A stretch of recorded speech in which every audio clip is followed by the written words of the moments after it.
2000 वर्ष पहले एक ऐसा ही व्यक्ति इस संसार में रहता था जिसका नाम यीशु था।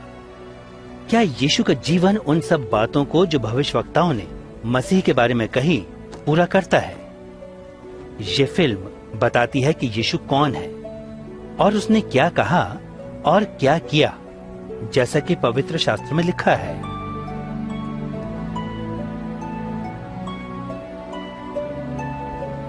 इस फिल्म में एक कलाकार ने यीशु का पात्र निभाया है।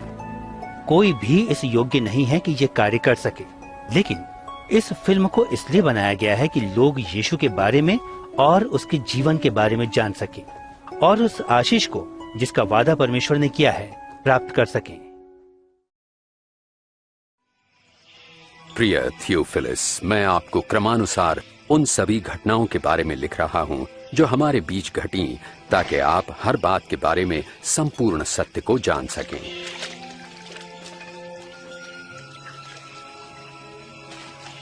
जिन दिनों अगस्तुस कैसर रोम का शासक और महान हेरोदेस यहूदिया का राजा था, परमेश्वर ने नासरत शहर की एक कुंवारी के पास जिब्राइल स्वर्गदूत को भेजा। उस कुंवारी का नाम था मरियम।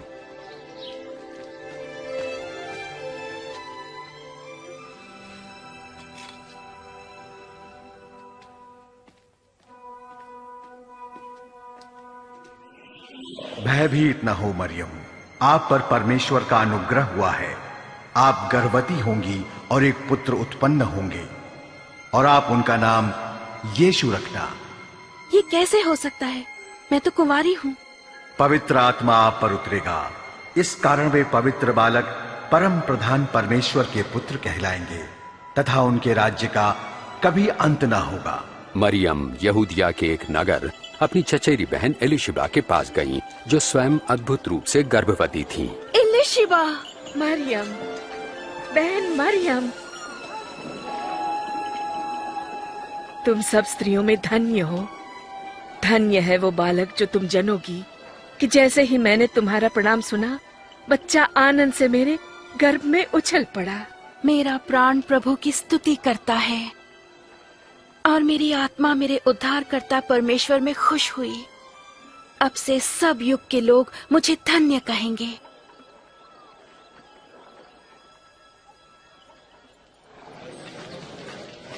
नासरत नगर के सब लोग सुनो कि कैसर अगस्तुस की आज्ञा से गलील और यहूदिया प्रांत के सभी निवासियों की गिनती होगी। इसीलिए सभी लोगों को अपने वतन में जाकर शीघ्र ही नाम दर्ज करवाना होगा।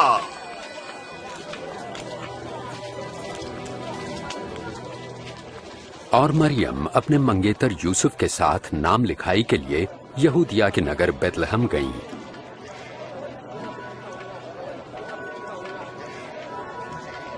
पर बेतलहम में उन्हें ठहरने की जगह ना मिली। उन्हें केवल गौशाला में ही जगह मिल सकी।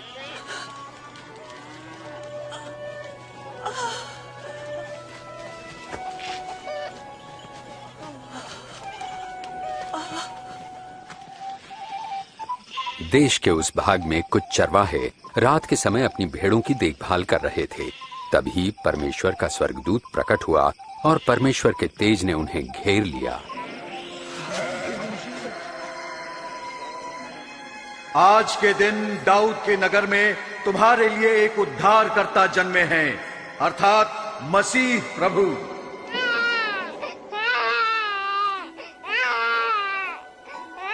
चरवाहे शीघ्र ही चरनी में जन्मे नवजात शिशु को देखने चल पड़े। वे उन प्रथम लोगों में गिने गए जिन्होंने कुंवारी माता द्वारा उद्धारकर्ता के जन्म का सुसमाचार फैलाया।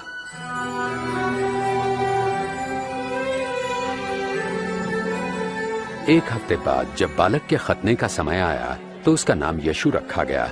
यूसुफ और मरियम बालक को परमेश्वर के सम्मुख प्रस्तुत करने यरूशलेम ले गए। आराधनालय में शिमोन नामक एक धर्मी और भक्त पुरुष थे जिन्हें पवित्र आत्मा से आश्वासन मिला था कि जब तक वे बालक मसीह का दर्शन न कर लें, मृत्यु को न देखेंगे। परमेश्वर, अब आप अपने सेवक को अपने वचन अनुसार शांति से अपने पास बुला ले।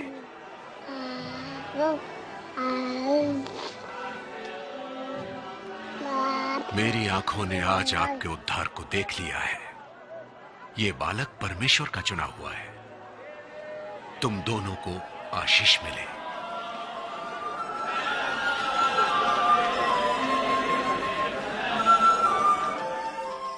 मूसा की व्यवस्थानुसार जब वे धार्मिक कर्तव्यों को पूरा कर चुके तो यरूशलेम से वापस नासरत लौट आए। जब यीशु 12 वर्ष के हुए तो मरियम और यूसुफ उन्हें फसह के पर्व के लिए यरूशलेम ले गए। लौटते समय उन्होंने सोचा कि बालक यीशु उनके साथ है, परंतु यीशु पीछे ही छूट गए थे।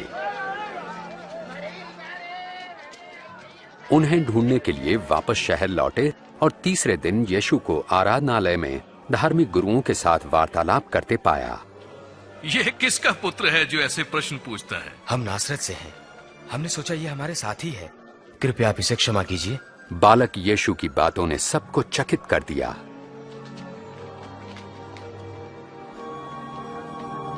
बेटा, तुमने हमारे साथ ऐसा क्यों किया? तुम्हें ढूंढते ढूंढते तुम्हारे पिताजी और मैं कितने चिंतित थे। आप मुझे क्यों ढूंढते थे? क्या आप नहीं जानते कि मुझे परमपिता के कार्यों को पूरा करना है?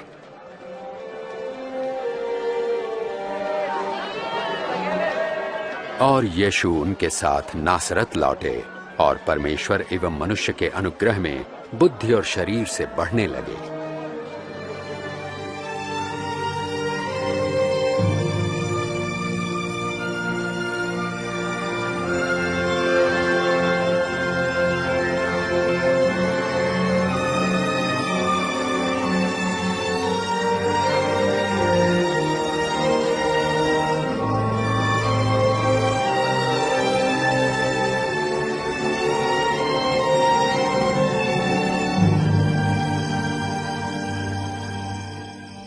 सम्राट तिबिरियुस के राज्य के 15वें वर्ष में पैंतुस पिलातुस यहूदिया का शासक था और हेरोदेस गलील का राजा।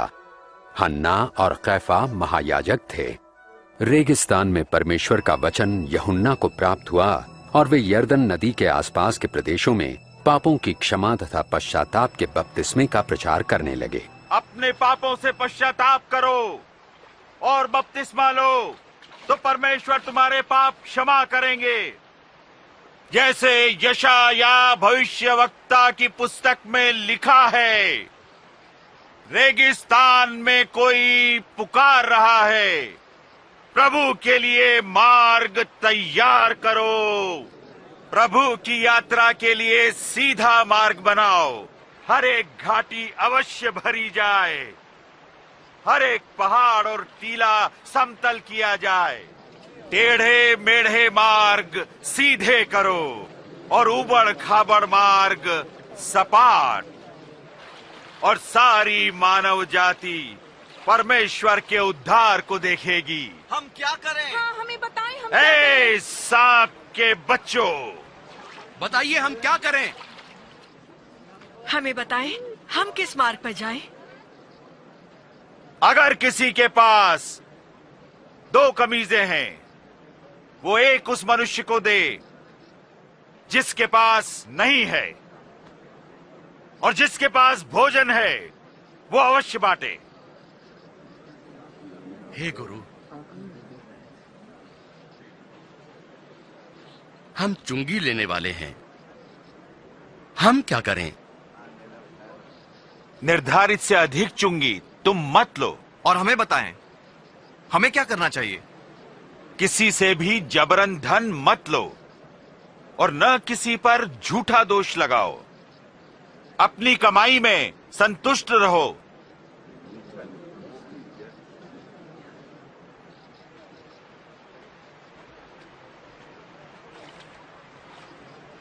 हमें बताएं, क्या आप मसीह हैं?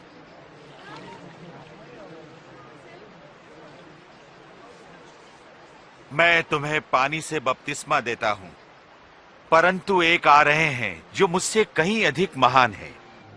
मैं तो उनके जूतों के बंधन खोलने लायक भी नहीं।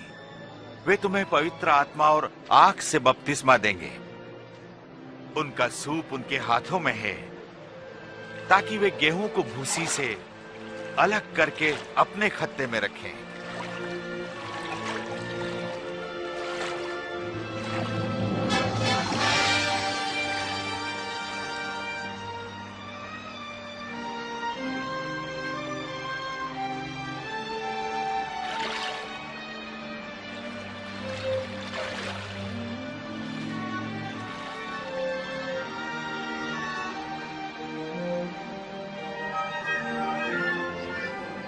और पवित्र आत्मा कबूतर के रूप में यीशु पर उतरा।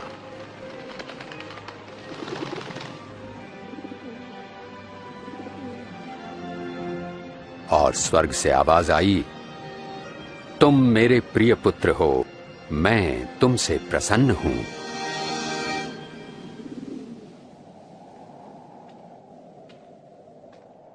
लगभग 30 वर्ष की आयु में यीशु ने अपनी सेवा आरंभ की। पवित्र आत्मा से परिपूर्ण यीशु यरदन से लौटे। आत्मा से प्रेरित वो 40 दिन तक बयाबान में रहे, जहां शैतान उनकी परीक्षा करता रहा। इस बीच उन्होंने कुछ नहीं खाया।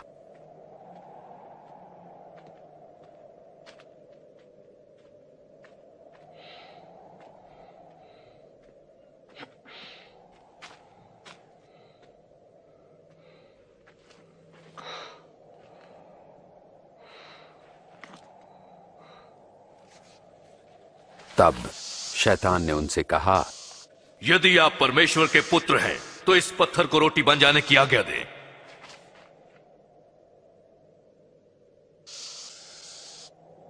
ये लिखा है, मनुष्य केवल रोटी ही से नहीं पर परमेश्वर के हर वचन से जीवित रहेगा।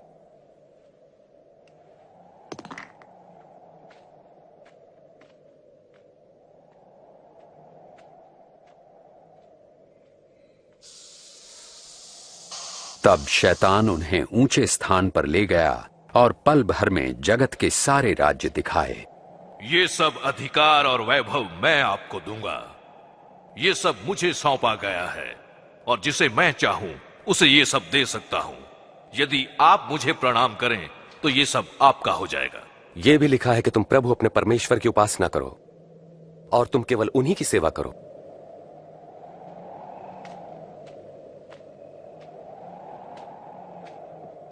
फिर शैतान उन्हें यरूशलेम आराधनालय के गुंबद पर ले गया। यदि आप परमेश्वर के पुत्र हैं तो अपने आप को यहां से गिरा दें, क्योंकि पवित्र शास्त्र में लिखा है कि परमेश्वर अपने स्वर्गदूतों को आज्ञा देंगे कि वे आपकी रक्षा करें। वे आपको हाथों हाथ उठा लेंगे ताकि आपके पांव को पत्थर से ठेस तक न लगे। धर्मशास्त्र कहता है, तुम प्रभु अपने परमेश्वर की परीक्षा न करो।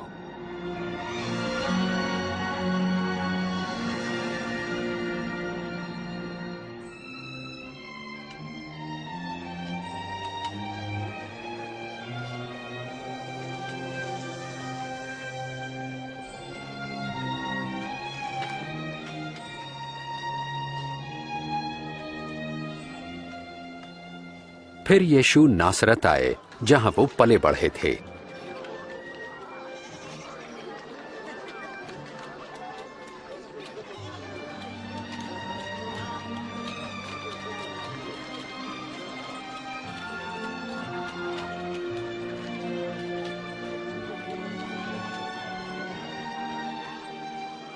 कैसी हो? अच्छी हूँ।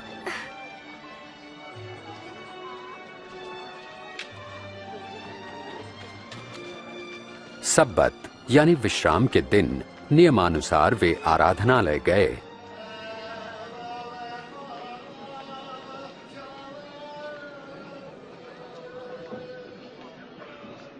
और उन्हें यशायाह भविष्यवक्ता की पुस्तक से एक भाग पढ़ने को कहा गया।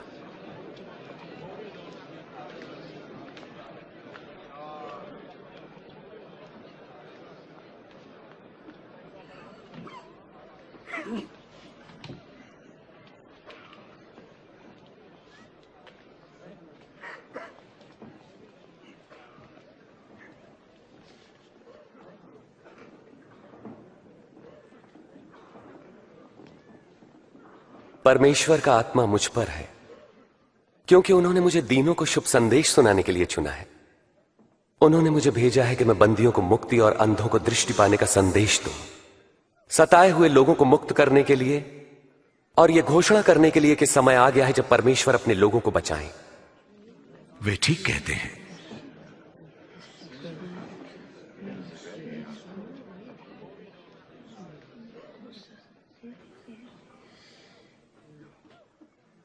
आज धर्मशास्त्र का ये लेख पूरा हुआ, जैसा तुमने अभी सुना। क्या परमेश्वर का वचन सच्चा ठहरा? ये प्रतिज्ञा तो केवल मसीह ही पूरा कर सकते हैं। हम कैसे जानेंगे? निसंदेह तुम मुझसे ये कहावत कहोगे, वैद्य जी स्वयं को चंगा करो। तुम मुझसे यह भी कहोगे अपने शहर में भी वही करो जैसा हमने सुना आपने कफरनहूम में किया। मैं तुमसे कहता हूं कि कोई भी भविष्यवक्ता अपने शहर में सम्मान नहीं पाता। इस प्रकार यीशु ने अपना परिचय परमेश्वर द्वारा अभिषिक्त संसार के उद्धारकर्ता के रूप में दिया, परंतु यहूदियों ने उन्हें मसीहा स्वीकार नहीं किया। उन्हें लोगों ने पहाड़ी से गिराना चाहा, परंतु वो भीड़ से निकलकर अपनी राह चले गए।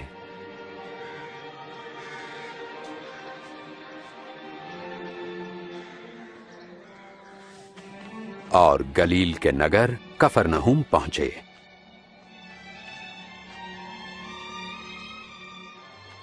उस समय देश रोमी साम्राज्य के अधीन था और लोग उनके अत्याचार से छुटकारा पाने के लिए मसीहा की प्रतीक्षा में थे।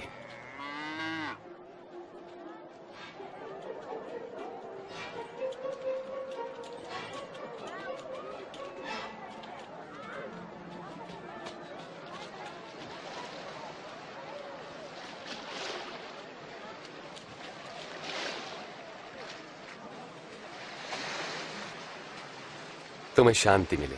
आपको भी स्वामी। तुम्हारी नाव में आ सकता हूं शिमोन? क्यों नहीं? यीशु हमें छोड़कर नहीं जा रहे हैं ना? स्वामी हमें कुछ बताइए। हमें कुछ बताएं। प्रभु यीशु हमें उपदेश दें।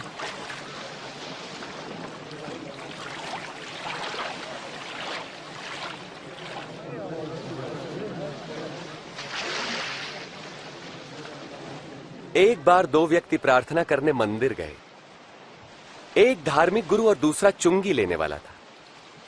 धार्मिक गुरु अलग खड़ा होकर यूं प्रार्थना करने लगा, परमेश्वर मैं आपका धन्यवाद करता हूं कि मैं दूसरों की तरह लालची, बेईमान और व्यभिचारी नहीं। मैं आपका धन्यवाद करता हूं कि मैं इस चुंगी लेने वाले जैसा नहीं। सप्ताह में 2 बार उपवास रखता हूं, आमदनी का 10वांश आपको देता हूं। परंतु चुंगी लेने वाले ने दूर ही खड़े होकर स्वर्ग की ओर आंखें उठाए बिना अपनी छाती पीट पीट कर यह कहा, हे परमेश्वर मुझ पापी पर दया कर। मैं तुमसे कहता हूं, धार्मिक गुरु नहीं परंतु यही चुंगी लेने वाला परमेश्वर की दृष्टि में धर्मी ठहरा और अपने घर गया। जो अपने आप को बड़ा मानेगा वो छोटा किया जाएगा, परंतु जो अपने आप को छोटा मानेगा वो बड़ा किया जाएगा। अपनी नाव को वहां गहरे पानी में ले चलो और अपने साथियों के साथ मछलियों के लिए जाल डालो। ओ स्वामी, हमने सारी रात कड़ा परिश्रम किया परंतु कुछ न पकड़ा।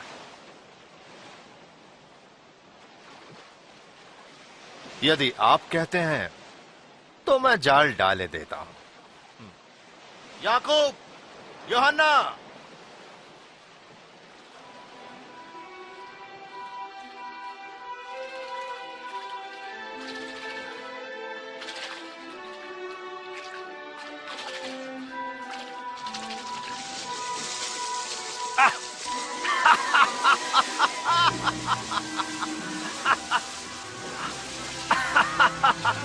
याकूब, यूहन्ना, अपनी नाव इधर ले आओ और हमारी सहायता करो, जल्दी।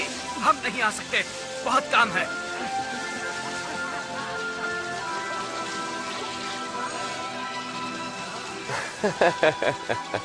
बस काफी है। इतनी मछलियां बहुत हैं।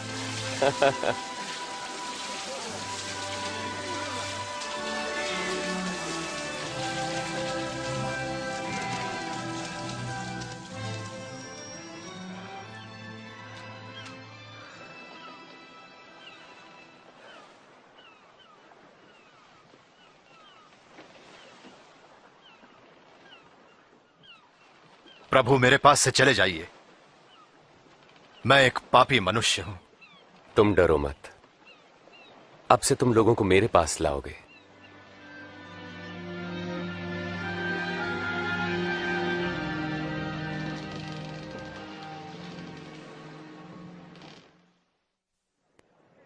मेरे पास आओ और मेरे वचन सुनो, मेरी मानो और तुम जीवन पाओगे। प्रभु को खोजो जब तक वो मिल सके, उन्हें पुकारो जबकि वो पास है। दुष्ट अपनी दुष्टता और अधर्मी अपने बुरे विचार छोड़कर परमेश्वर के पास आए और वे उन पर दया करेंगे और उन्हें पूर्ण क्षमादान देंगे। तुम आनंदित रहोगे और तुम्हें शांति मिलेगी। वे आ रहे यीशु, मेरी इकलौती बेटी को बचा ले प्रभु, मुझ पर दया करें। मेरी बेटी केवल 12 वर्ष की है और मरने को है। कृपा करके मेरे साथ चलिए। याइर, मुझे बड़ा दुख है। यीशु, तुम्हारी बेटी नहीं रही, इसलिए गुरु को कष्ट ना दे। डरो नहीं, विश्वास रखो, वो ठीक हो जाएगी।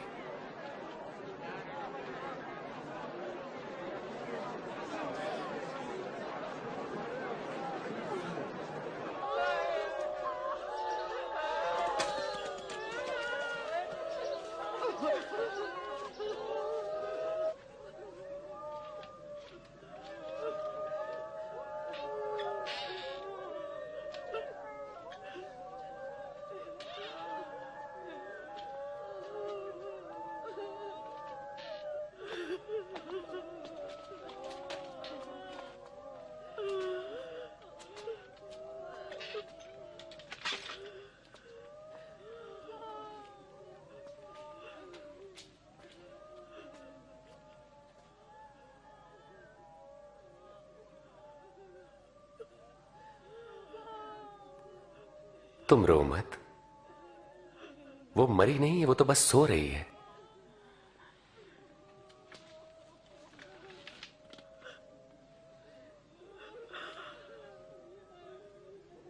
बेटी उठो।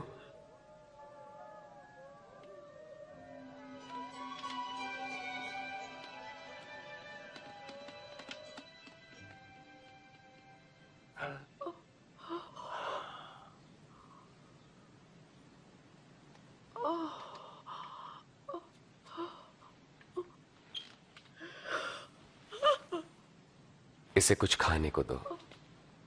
ध्यान रहे, यहां जो हुआ है किसी से न कहना।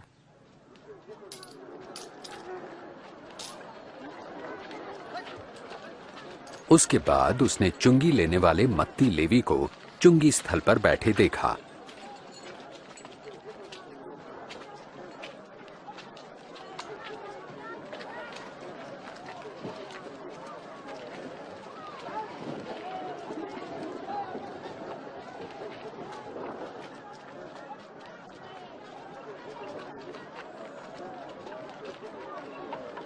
मेरे पीछे आओ।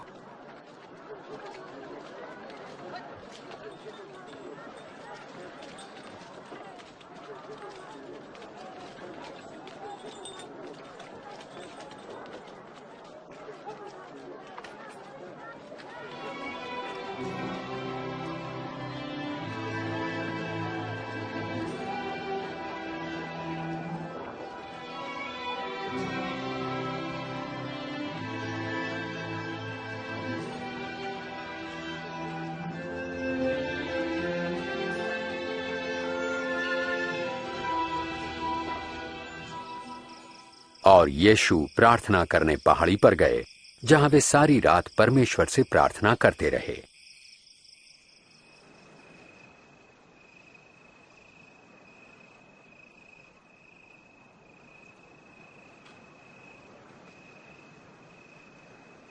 और अगले दिन उन्होंने 12 शिष्यों का अभिनंदन कर उन्हें प्रेरित कहा।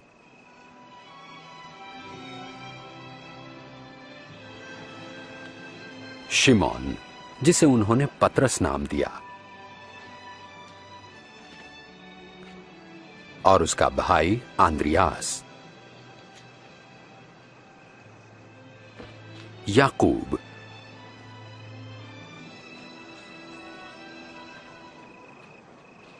और यूहन्ना, फिलिप्पुस, और बर्तुलमै, और मत्ती,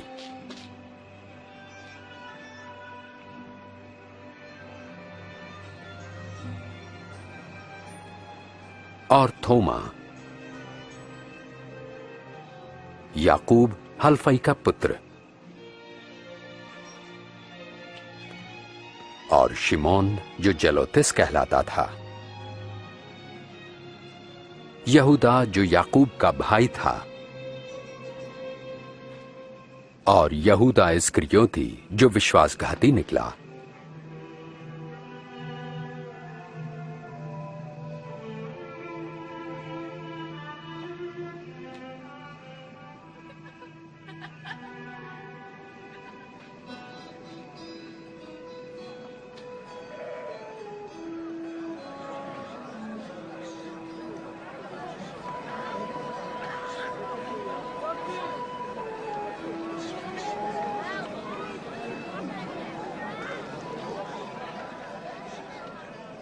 धन्य हो तुम जो दीन हो, परमेश्वर का राज्य तुम्हारा है। धन्य हो तुम जो भूखे हो, क्योंकि तुम तृप्त किए जाओगे। धन्य हो तुम जो रोते हो, तुम हर्षित होगे।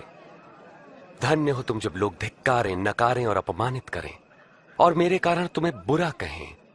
जब ऐसा हो तो तुम आनंदित और मगन होना, क्योंकि तुम्हारे लिए स्वर्ग में बड़ा प्रतिफल है। उनके पूर्वजों ने भी भविष्यवक्ताओं के साथ ऐसा ही किया।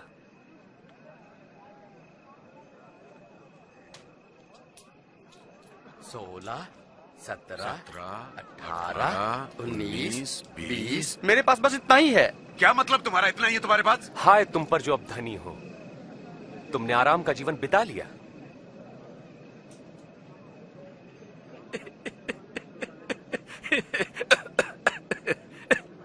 जो धनी ना बनना चाहे वो कोई पागल ही होगा। हाय तुम पर जो अब हंसते हो, तुम रोगे और विलाप करोगे। अफसोस जब लोग तुम्हारी बड़ाई करें, क्योंकि उनके पूर्वजों ने भी झूठे भविष्यवक्ताओं के लिए यही किया। पर मैं तुम लोगों से कहता हूं, शत्रुओं से प्रेम रखो, घृणा करने वालों का भला करो, जो श्राप दे उन्हें आशीष दो, बुरा करने वालों के लिए प्रार्थना करो।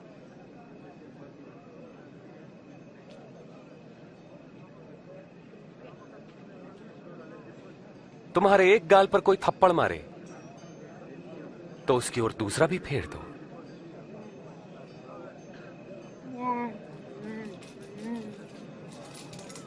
कोई तुम्हारा अंगर खा ले तो अपनी कमीज भी उसे दे दो। किसी भी मांगने वालों को मना मत करो। यदि कोई तुम्हारी वस्तु ले ले तो उसे वापस मत मांगो।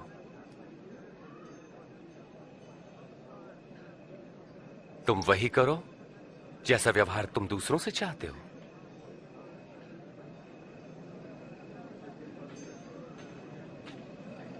यदि तुम अपनों से प्रेम रखने वालों से प्रेम रखते हो तो तुम्हें आशीष क्यों कर मिलेगी? पापी भी अपने प्रेम रखने वालों से प्रेम रखते हैं। और यदि स्वयं पर भलाई करने वालों की भलाई करते हो तो तुम क्यों कर आशीष पाओगे? पापी भी ऐसा ही करते हैं। वे इसे कैसे छू सकते हैं? वो उससे कैसे बात कर सकता है? बेशर्म।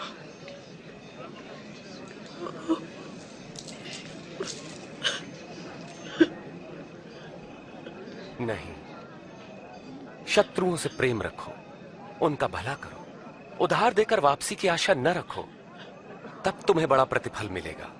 तुम परम प्रधान परमेश्वर की संतान ठहरोगे। वो दुष्टों और आभार न मानने वालों पर भी कृपालु है। दयावंत बनो जैसा तुम्हारा परम पिता दयावंत है। यीशु हमें बचाइए। आरोप मत लगाओ तो तुम पर भी नहीं लगेगा। दोष मत लगाओ तो तुम पर भी दोष नहीं लगेगा। क्षमा करो तो तुम्हें भी क्षमा मिलेगी। प्रभु हमें अपने मार्ग पे चलाएं।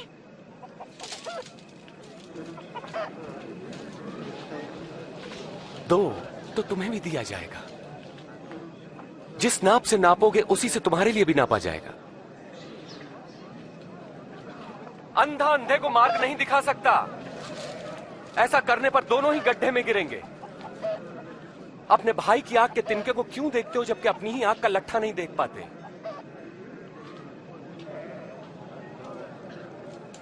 प्रभु हमारा मार्गदर्शन करें। प्रभु हमें आपकी आवश्यकता है। धन्य है वो माता जिन्होंने आपको जन्म दिया और पाला। पर वे कितने धन्य हैं जो परमेश्वर का वचन सुनते और मानते हैं। मैं इस व्यक्ति को जानना चाहूंगा। तुम्हारा क्या ख्याल है? वे मसीह हैं?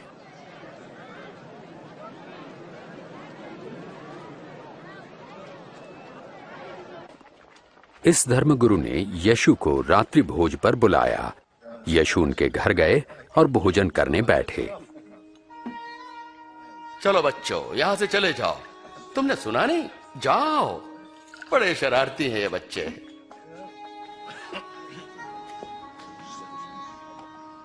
ये यहां क्या कर रही है? मुझे नहीं पता।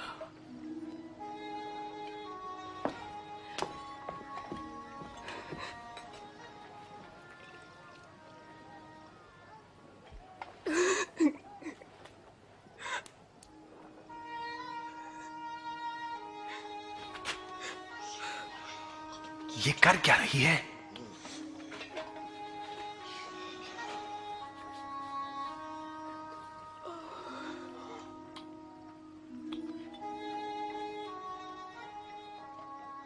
यदि ये मनुष्य सचमुच कोई भविष्य वक्ता होता तो जान लेता कि ये स्त्री कैसी है जो उसे छू रही है। वो जानता कि वो कैसा पापमय जीवन जी रही है। मैं जानता हूं कि ये स्त्री कौन है शिमोन। मैं तुम्हें एक बात बताता हूं। किसी महाजन के 2 कर्जदार थे, एक पर 500 और दूसरे पर 50 रुपए का कर्ज था। दोनों ही कर्ज चुकाने की स्थिति में नहीं थे। उसने दोनों का कर्ज माफ कर दिया। उससे अधिक प्रेम कौन करेगा? मेरे ख्याल से जिसका अधिक कर्ज माफ हुआ। तुमने ठीक कहा। इस स्त्री को देखो। मैं तुम्हारे घर आया, तुमने मुझे पैर धोने के लिए पानी भी नहीं दिया, पर इसने आंसुओं से मेरे पैर धोकर अपने बालों से पोंछा। तुमने चुंबन से मेरा अभिनंदन नहीं किया, पर जब से मैं आया हूं तब से इसने मेरे पांव चूमना न छोड़ा। तुमने मेरे सिर पर तेल नहीं मला, पर इसने मेरे पांव पर इत्र उड़ेला है। मैं तुमसे कहता हूं कि इस स्त्री का अत्यधिक प्रेम सिद्ध करता है कि इसके पाप जो बहुत थे क्षमा हुए, पर जिसे थोड़ी क्षमा मिली वो थोड़ा ही प्रेम करेगा।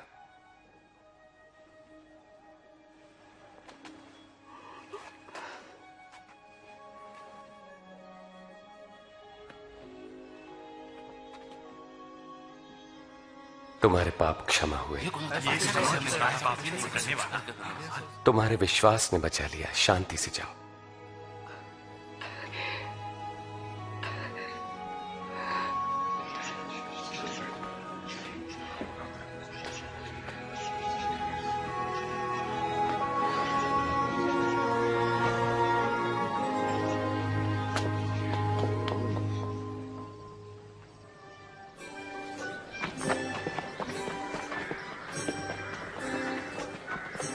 प्रभु यीशु जगह जगह परमेश्वर के राज्य का शुभ संदेश देने लगे।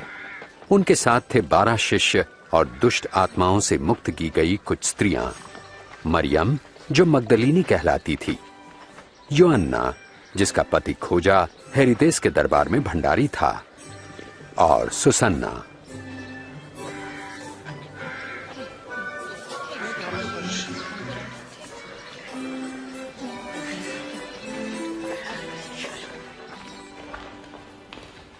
गलील के शासक हेरोदेस ने यूहन्ना बपतिस्मा देने वाले को बंदी गृह में डलवा दिया, क्योंकि यूहन्ना ने उसके द्वारा अपनी भाभी से विवाह की निंदा की थी।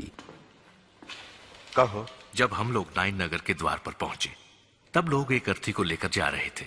मरा हुआ व्यक्ति एक विधवा का इकलौता पुत्र था। जब यीशु ने उस विधवा की तरफ देखा, उनका हृदय दया से भर उठा। उन्होंने कफन उठाया और कहा, ऐ नौजवान, मैं तुमसे कहता हूं उठो। और मरा हुआ युवक उठ बैठा। यीशु ने उसे उसकी मां को सौंप दिया। उनसे पूछो, क्या आप वही हैं जिनके आने के विषय में यूहन्ना ने प्रचार किया था, या फिर हम किसी और की प्रतीक्षा करें?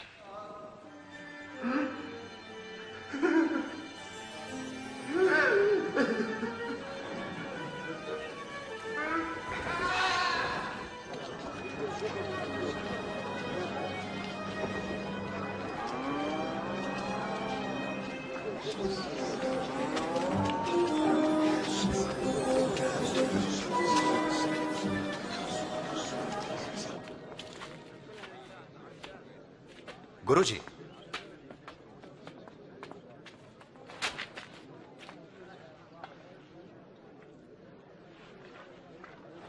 गुरुजी, यूहन्ना बपतिस्मा देने वाले ने हमें ये पूछने भेजा है, क्या आप वही हैं जो आने वाले थे, या हम किसी और के आने की प्रतीक्षा करें?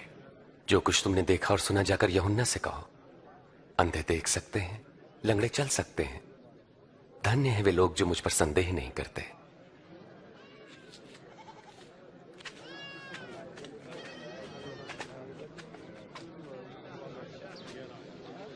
कृपया मुझे उठा लीजिए। आ जाओ मेरे कंधे पे। अब तुम देख सकते हो? हाँ, मैं यीशु को देख सकता हूँ। एक बीज बोने वाला बीज बोने निकला। बोते हुए कुछ बीज मार्ग के किनारे गिरे और रौंद डाले गए, और पक्षियों ने उन्हें चुग लिया। और कुछ पथरीली भूमि पर गिरे, जब वो उगे तो पानी न मिलने के कारण वे सब मुरझा गए और कुछ झाड़ियों के बीच में गिरे। झाड़ियों ने साथ साथ बढ़कर उन्हें दबा दिया, परंतु कुछ बीज अच्छी भूमि पर गिरे और सभी पौधों ने उगकर फल दिया, प्रत्येक ने 100 गुना। गुरुजी, जब भीड़ जमा होती है तो उदाहरणों में क्यों बातें करते हैं? परमेश्वर के राज्य के रहस्यों का ज्ञान तुम्हें दिया गया है, परंतु औरों को उदाहरणों में सुनाया जाता है, क्योंकि वो देखते हुए भी नहीं देख पाते और सुनते हुए भी नहीं समझते।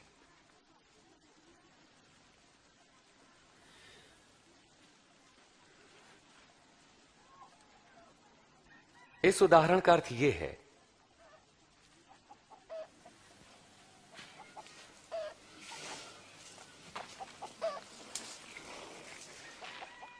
बीज परमेश्वर का वचन है।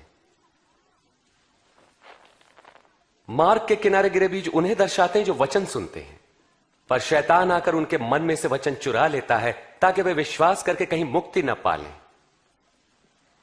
पथरीली भूमि पर गिरे बीज उन्हें दर्शाते हैं जो वचन सुनकर आनंद से ग्रहण करते हैं, पर जड़ नहीं पकड़ पाते। वो कुछ देर तक विश्वास करते हैं और परीक्षा की घड़ी आने पर टिक नहीं पाते।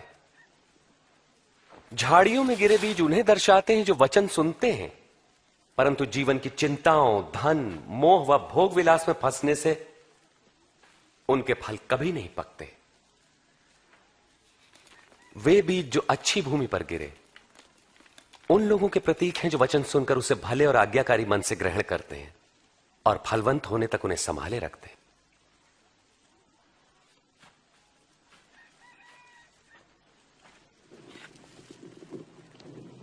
दिया जलाकर कोई बर्तन से नहीं ढांकता और ना ही खाट के नीचे रखता है, बल्कि उसे दीवार पर रखता है ताकि भीतर आने वालों को उससे प्रकाश मिले।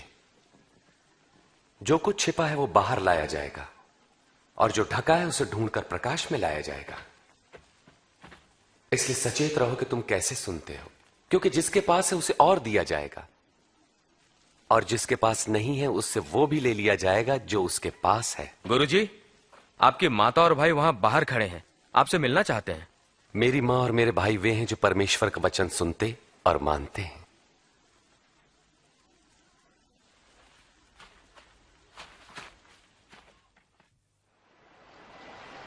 एक दिन प्रभु यीशु अपने शिष्यों के साथ एक नाव पर बैठे और उनसे कहा, आओ हम झील के पार चलें। नाव चल रही थी और यीशु सो गए।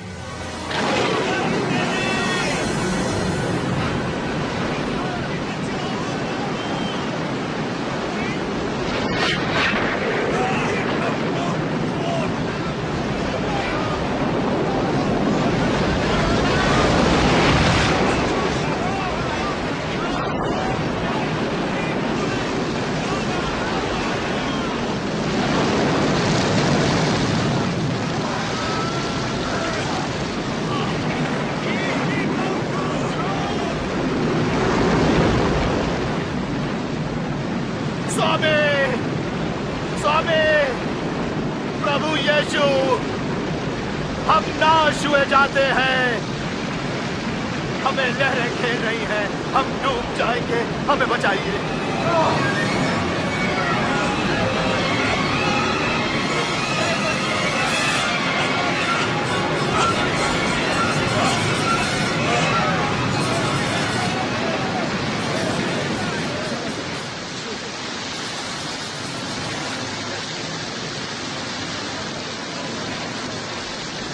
अब हम बच जाएंगे।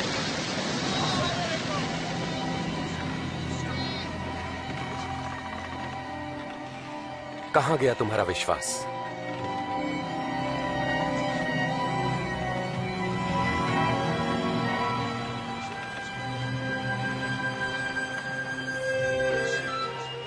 और वे गरासिनियों के देश पहुंचे जो झील के पार गलील के सामने था।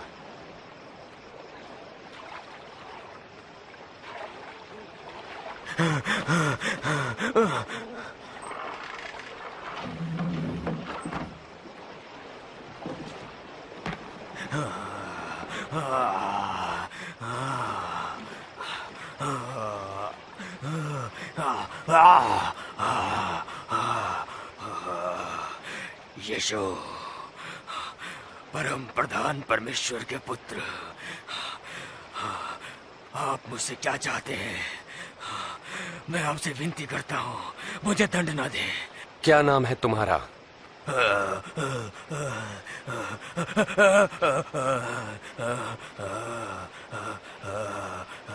सेना। प्रभु विनती करते हैं हमें नरक कुंड में ना भेजें, पर सुअरों के उस झुंड में भेज दें।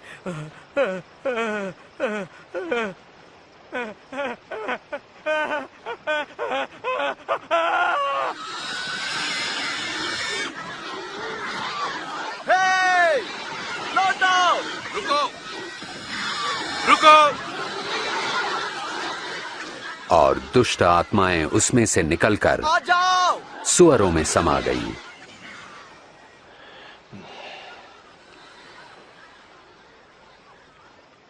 यहां से चला जा! हे जादूगर, हमें छोड़ दे! यहां से दूर चला जा! हमें छोड़ दे! यहां से चला जा! आप जहां जाएंगे मैं भी साथ चलूंगा। मुझे अपने साथ आने दें। घर लौट जाओ। परमेश्वर ने जो किया है वो बताओ।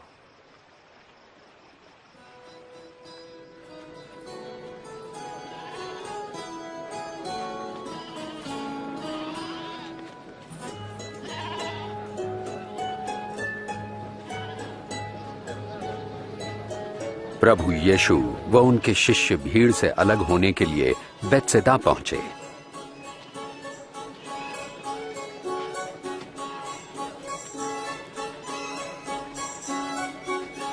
पर भीड़ को इसका पता चल गया तो वो प्रभु के पीछे हो ली।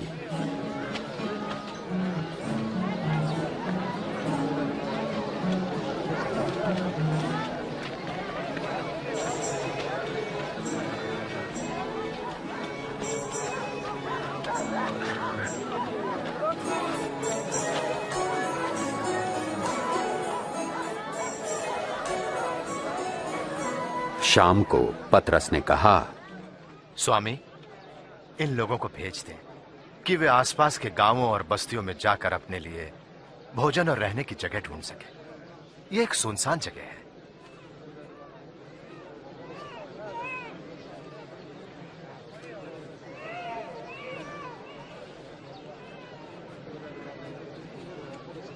तुम स्वयं इनके भोजन का प्रबंध करो। लेकिन हमारे पास केवल 5 रोटियां और 2 मछलियां ही हैं।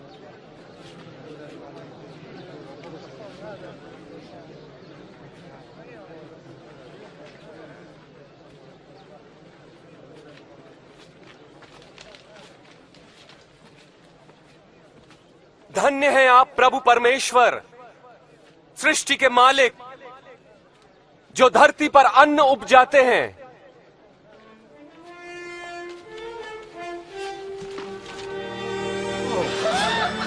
ये तो चमत्कार है।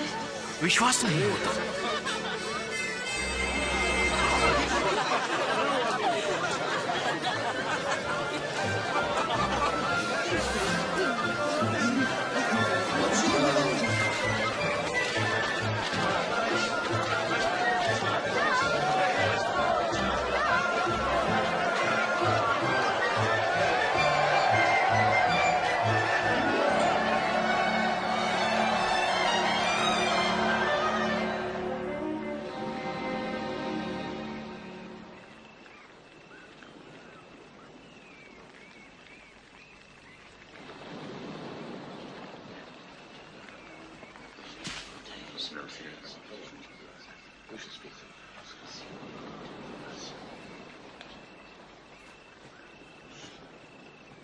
लोग मेरे बारे में क्या कहते हैं? कई आपको यूहन्ना बपतिस्मा देने वाला कहते हैं, तो कोई आपको एलिया भी कहते हैं, और कितनों का तो यह कहना है कि कोई प्राचीन भविष्यवक्ता फिर जी उठे हैं। तुम क्या कहते हो? तुम बताओ, कौन हूं मैं?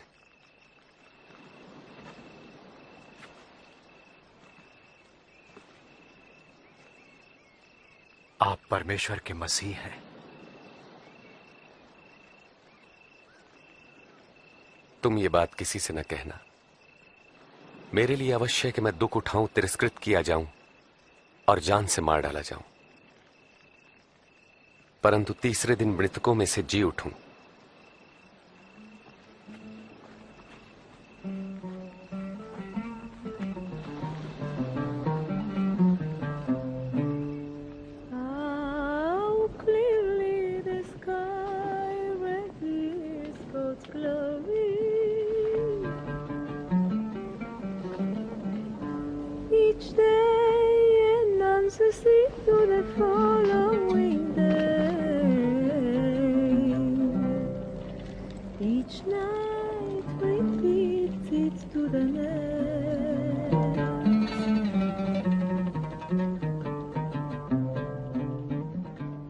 क्या तुम में से कोई मेरे साथ आएगा? मैं आपके पीछे चलूंगा गुरुजी, पर पहले जाके अपने घर वालों से विदा ले लूं।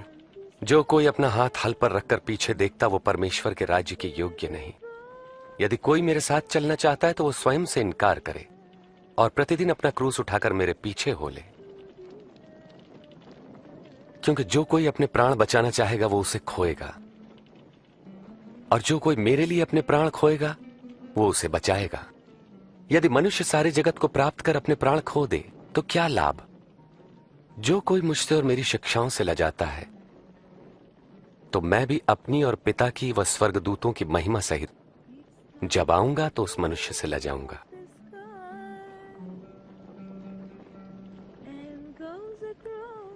सच कहता हूं, यहां कुछ ऐसे भी हैं कि जब तक परमेश्वर का राज्य न देख ले मृत्यु नहीं देखेंगे।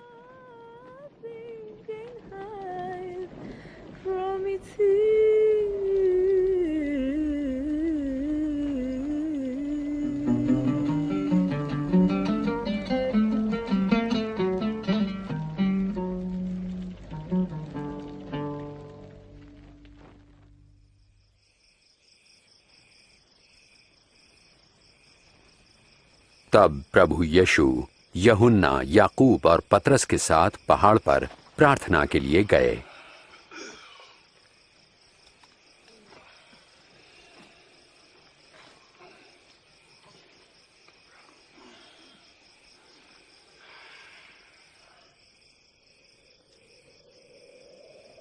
प्रार्थना के दौरान उनके चेहरे का स्वरूप बदल गया और वस्त्र सफेद होकर जगमगाने लगे। अचानक स्वर्गीय महिमा से परिपूर्ण भविष्यवक्ता मूसा और एलिया प्रभु यीशु से बातें करने लगे। आप परमेश्वर का उद्देश्य पूरा करेंगे। आपकी मृत्यु यरूशलेम में होगी।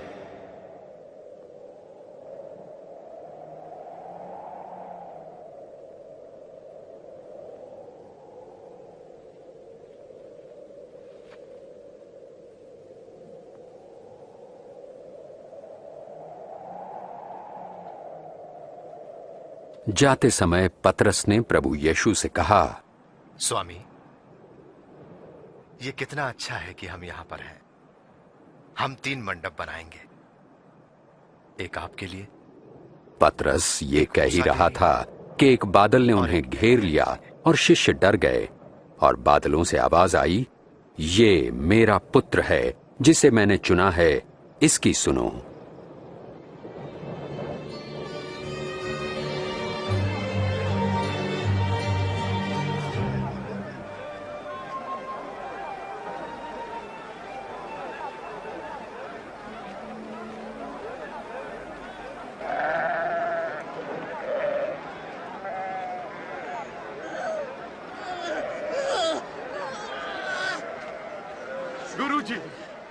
गुरुजी, कृपा करके मेरे बेटे को देखिए, दया करके उसकी सहायता कीजिए। ये मेरी अकेली संतान है। मैंने आपके चेलों से दुष्ट आत्मा निकालने की विनती की, परंतु वे इसे न निकाल पाए। अविश्वासी और हठीले लोगों, मैं तुम्हारे साथ कब तक रहूं और तुम्हें सहता रहूं? अपने पुत्र को यहां लाओ।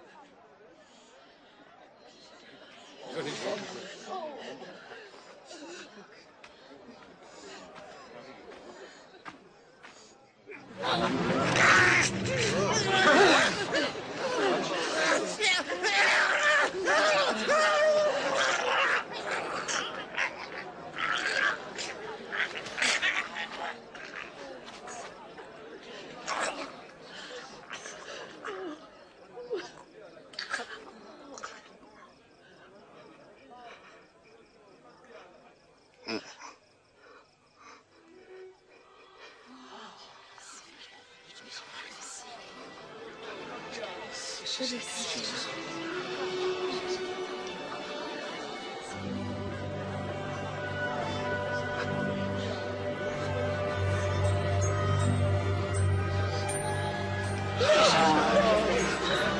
इसका चेहरा भी ठीक हो गया। विश्वास नहीं होता।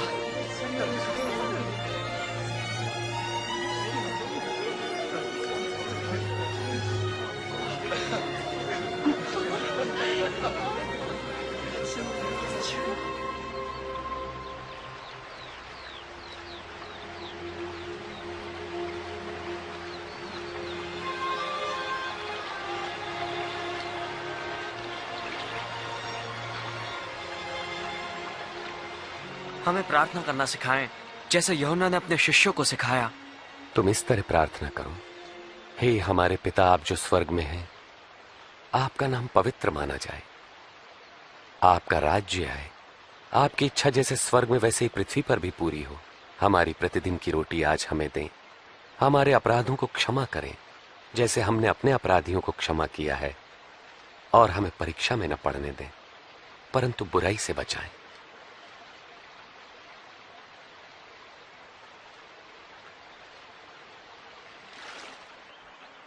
मांगो तो तुम्हें दिया जाएगा, ढूंढो तो तुम पाओगे, खटखटाओ तो तुम्हारे लिए द्वार खोला जाएगा। क्योंकि जो मांगता है उसे दिया जाता है, और जो ढूंढता है वो पाता है, और जो खटखटाता है उसके लिए द्वार खोला जाता है।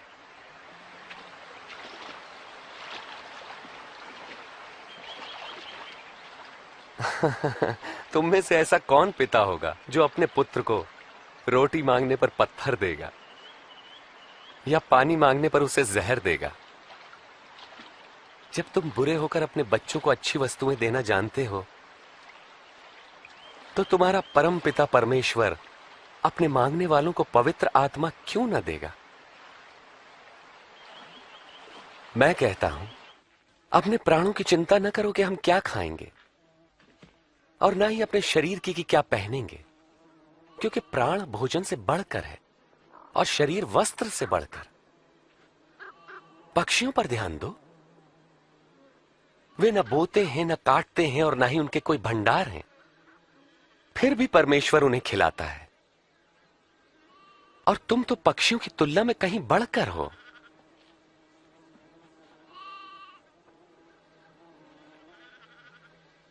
तुम में से कौन चिंता करके अपनी आयु बढ़ा सकता है?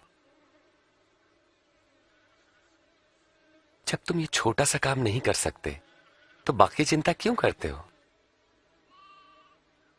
इन फूलों को देखो, ये कैसे बढ़ते हैं। वे किसी तरह का परिश्रम नहीं करते। राजा सुलेमान इनमें से एक के समान भी सुंदर वस्त्र न पहन सका। यदि परमेश्वर मैदान की घास को सजाते जो आज है और कल आग में झोंकी जाएगी, तो निश्चय ही वो तुम्हें भी वस्त्र पहनाएंगे। हे अल्पविश्वासियों, हमारे विश्वास को बढ़ाएं। यदि तुम्हारा विश्वास राई के दाने के बराबर भी होता तो तुम इस पेड़ से कहते कि जड़ से उखड़कर समंदर में जा लग, तो ये तुम्हारी बात मान लेता।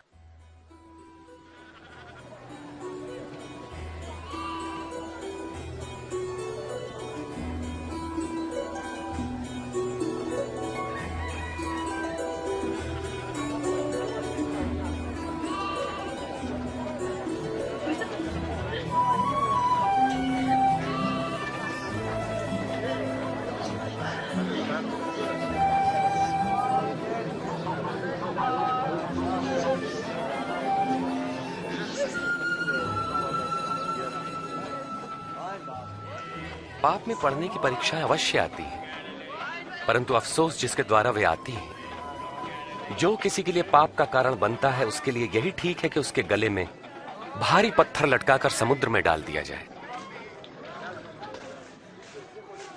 परमेश्वर का राज्य किसके समान है? वो ऐसा है, एक मनुष्य राई का दाना लेकर अपने खेत में बोता है, और वो पौधा बढ़कर पेड़ बन जाता है, और पक्षी उसकी डालियों पर घोंसला बनाते हैं। मुझे नहीं पता ये क्या कह रहा है। तुम चुंगी लेने वालों और अन्य पापियों के साथ क्यों खाते पीते हो? स्वस्थ लोगों को वैद्य की आवश्यकता नहीं होती, परंतु रोगियों को है। जो बहिष्कृत है, मैं उनको पश्चाताप का संदेश देने आया हूं, सम्मानितों को नहीं।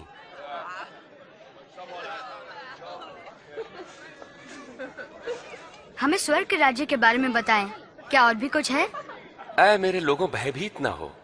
परम पिता की ये इच्छा है कि तुम्हें राज्य दें। अपना सब कुछ बेचकर पैसा गरीबों को दान कर दो और ऐसे बटुए बनाओ जो फटते नहीं। स्वर्ग में धन इकट्ठा करो जहां वो घटता नहीं, क्योंकि कोई चोर वहां नहीं पहुंच सकता, न ही कीड़ा उसे नष्ट कर सकता है।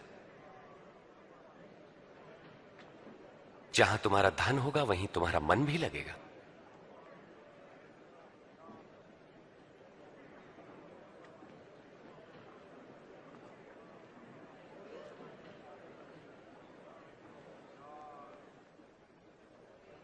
हे नारी, तुम अपनी बीमारी से मुक्त हुई।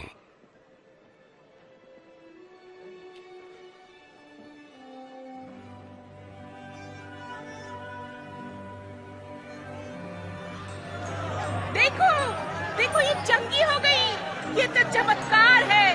देखो ये चंगी हो गई। आओ देखो। परमेश्वर की महिमा हो। 18 साल परमेश्वर आपको सुखी रखे। हफ्ते में 6 दिनों तक हम काम कर सकते हैं, तो चंगाई के लिए हम इनमें से किसी भी दिन आ सकते हैं, मगर विश्राम के दिन नहीं। अरे कपटियों, क्या विश्राम के दिन तुम में से हर कोई अपने गधे या बैल को खोलकर उन्हें पानी पिलाने नहीं ले जाता? और यहां पर यह स्त्री जो अब्राहम के वंश से है, जो 18 वर्ष तक शैतान के बंधन में थी, क्या विश्राम के दिन उसे मुक्त करना उचित न था?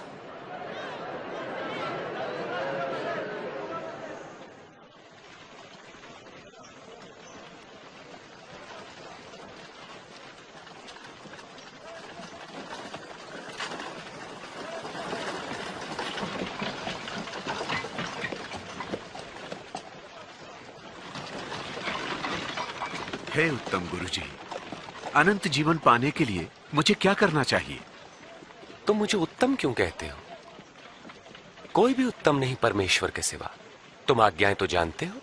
व्यभिचार न करना, हत्या न करना, किसी पर झूठे आरोप न लगाना, अपने माता पिता का आदर करना। परंतु ये सभी आज्ञाएं तो मैं बचपन से ही मानता आया हूं। तुम्हारे लिए भी एक काम करना आवश्यक है। अपना सब कुछ बेचकर धन गरीबों को बांट दो, तुम्हें स्वर्ग में धन मिलेगा। फिर मेरे पीछे हो लो। मगर हम तो व्यापारी हैं, बहुत धनवान। धनवान का परमेश्वर के राज्य में प्रवेश कितना कठिन है। धनवान के लिए परमेश्वर के राज्य में प्रवेश मुश्किल है, जबकि ऊंट का सुई के नाके से निकलना सहज है। तो फिर कौन मुक्ति पा सकता है? जो मनुष्य के लिए असंभव है वो परमेश्वर के लिए संभव है। वास्तव में कहां होगा ये परमेश्वर का राज्य? परमेश्वर का राज्य प्रकट रूप से नहीं आता। कोई ये नहीं कह सकता कि देखो ये यहां है या वहां है, क्योंकि परमेश्वर का राज्य तुम में है।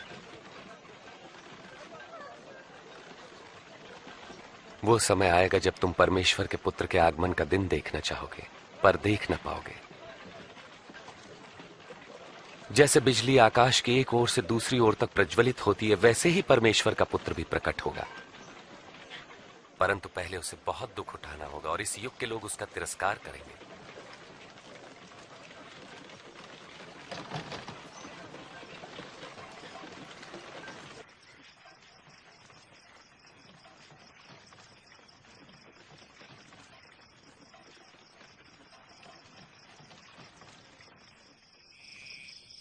आकाश और पृथ्वी का टल जाना सहज है, परंतु परमेश्वर के वचन का एक शब्द निष्फल न होगा। मैं कहता हूं, जो तुम देखते और सुनते हो, बहुत से भविष्यवक्ताओं और राजाओं ने देखना और सुनना चाहा, परंतु ऐसा न कर सके। हम क्या करें? धर्मशास्त्र क्या कहता है? इसका क्या अर्थ है? तुम अपने प्रभु परमेश्वर को संपूर्ण हृदय, संपूर्ण प्राण, संपूर्ण सामर्थ्य, संपूर्ण मन से प्रेम करो। पड़ोसी को अपने समान प्रेम करो।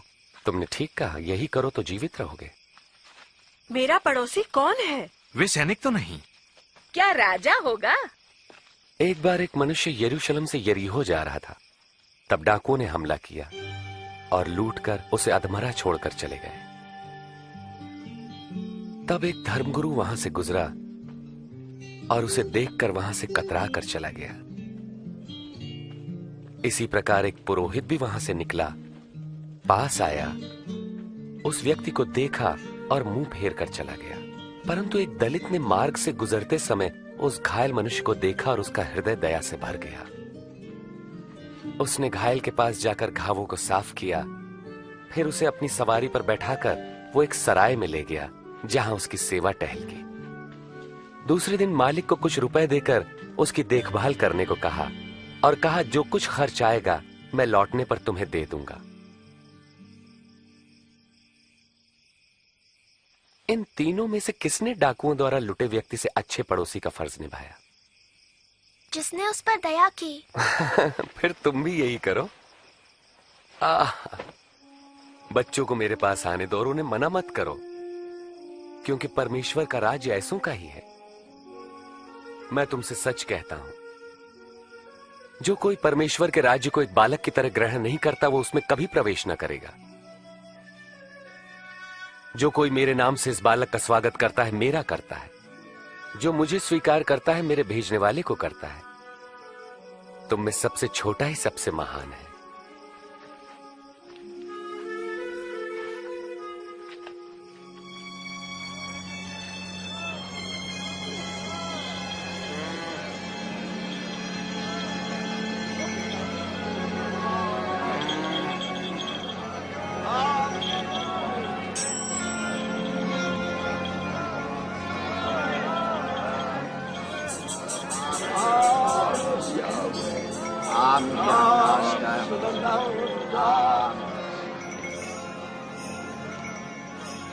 यहाँ क्या हो रहा है? कौन जा रहा है? नासरत के यीशु यहाँ से जा रहे हैं।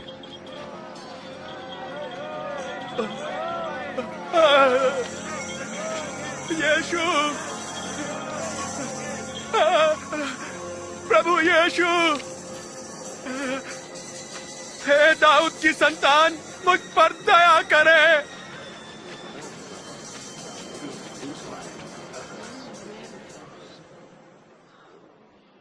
मैं तुम्हारे लिए क्या करूं?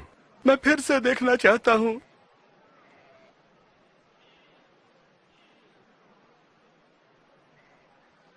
तो देखो, तुम्हारे विश्वास ने तुम्हें चंगा किया। मैं देख सकता हूं, मुझे दिखाई पड़ रहा है, मैं देख रहा हूं। यीशु,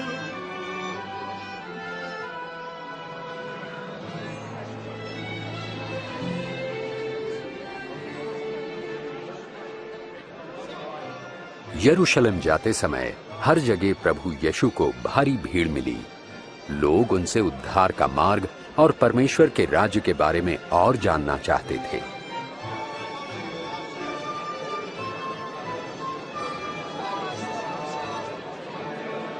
ये मनुष्य भविष्यवक्ता है। मेरे प्रभु और स्वामी, मुझे बचाइए।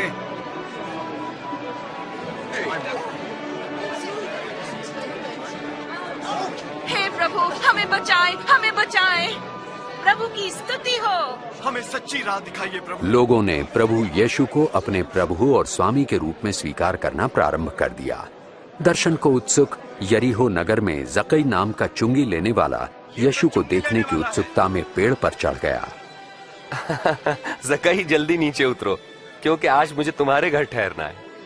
मेरे घर? उसके घर कौन ठहरेगा? जकई यीशु को कैसे जानता है?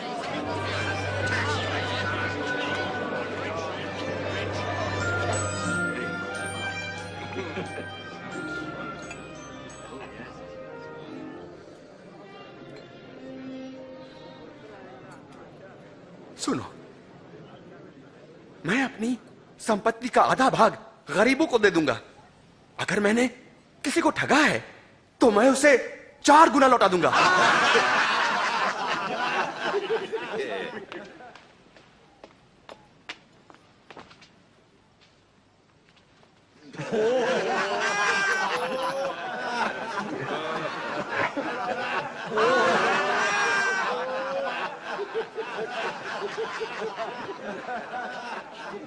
मैं नहीं मान सकता कि एक चुंगी लेने वाला पैसा वापस करे।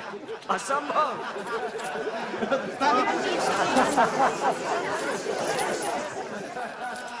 आज इस घर में मुक्ति आई है। ये मनुष्य भी इब्राहिम के वंश से ही है। मैं खोए हुओं को ढूंढने और उनका उद्धार करने आया हूं।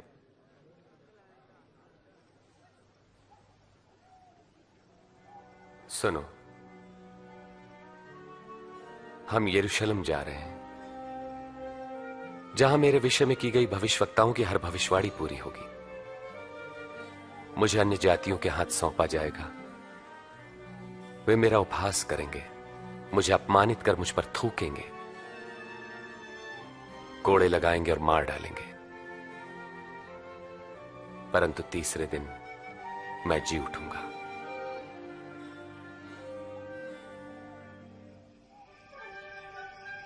और प्रभु यीशु दृढ़ निश्चय के साथ यरूशलेम की ओर चल दिए।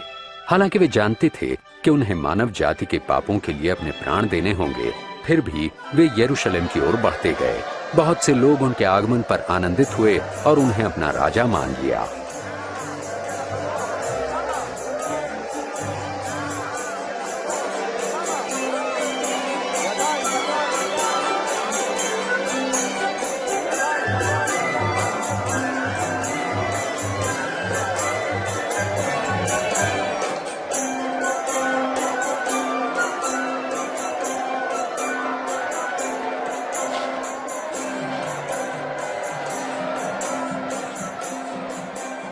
गुरु, अपने शिष्यों को आज्ञा दे कि वे शांत रहें। मैं कहता हूं, यदि ये चुप रहे तो स्वयं ये पत्थर चिल्ला उठेंगे। सबको आशीष मिले।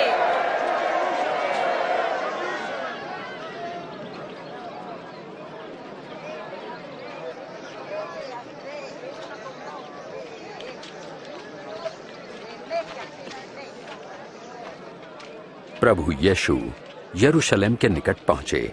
उन्होंने उसे देखा और रो पड़े।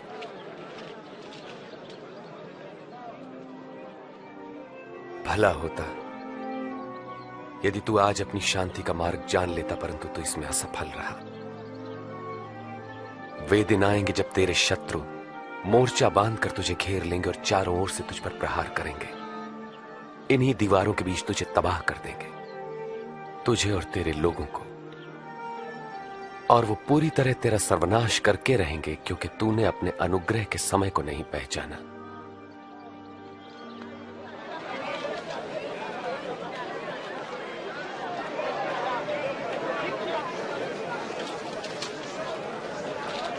यरूशलेम का पवित्र मंदिर आराधना का स्थान होने के बजाय व्यापार का केंद्र बन चुका था।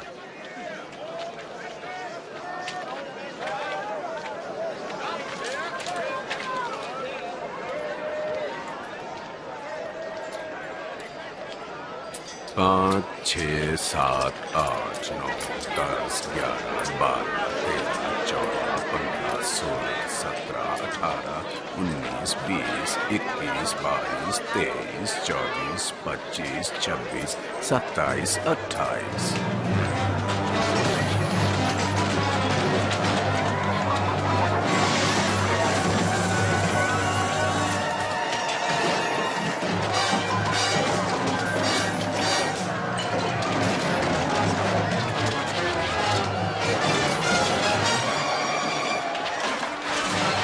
ये लिखा है, मेरा घर प्रार्थना का घर होगा, परंतु तुमने उसे डाकुओं की खो बना दिया।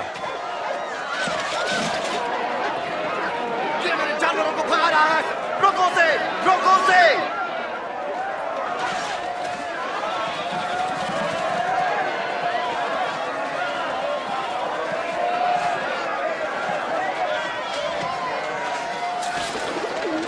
पहरेदारों को बुलाओ, जल्दी बुलाओ।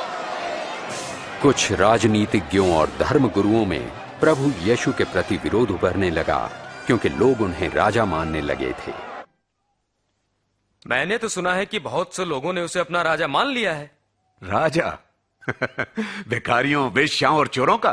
उसके सामान हमने बहुत देखे। वे आके अपने दावे करके चले जाते हैं, लोग भूल जाते हैं। अनजान मत बनो। उसके अनुयायी प्रतिदिन बढ़ रहे हैं। उसकी सराहना करते हैं लोग और सोचते हैं कि वो राजा है। मैं आपको चेतावनी देता हूं कि अगर इस आदमी ने और शांति भंग की तो आप ही जिम्मेदार होंगे।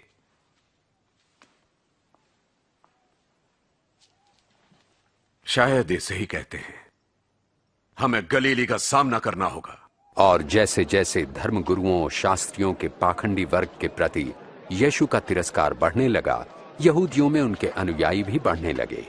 दूसरी तरफ उन लोगों का भी विरोध बढ़ा जिनकी उन्होंने आलोचना की थी। प्रभु यीशु ने मंदिर में एक निर्धन विधवा को 2 तांबे के सिक्के डालते देखा। ज्यादा नहीं दे सकती?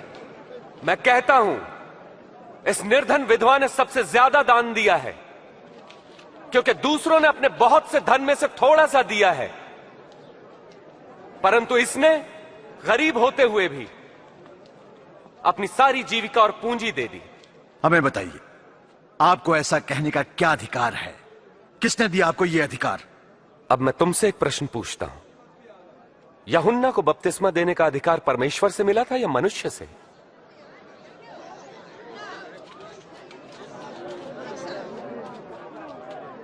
हम क्या उत्तर दें? यदि परमेश्वर की ओर से कहेंगे तो वो कहेगा तुमने यूहन्ना का विश्वास क्यों नहीं किया? और यदि मनुष्य की ओर से कहें तो ये भीड़ हमें पत्थरवाह करेगी, क्योंकि ये सब यूहन्ना को भविष्यवक्ता मानते हैं। हमें नहीं मालूम ये अधिकार कहां से मिला। तो मैं भी तुम्हें नहीं बताता कि मैं ये सब कुछ किस अधिकार से करता हूं।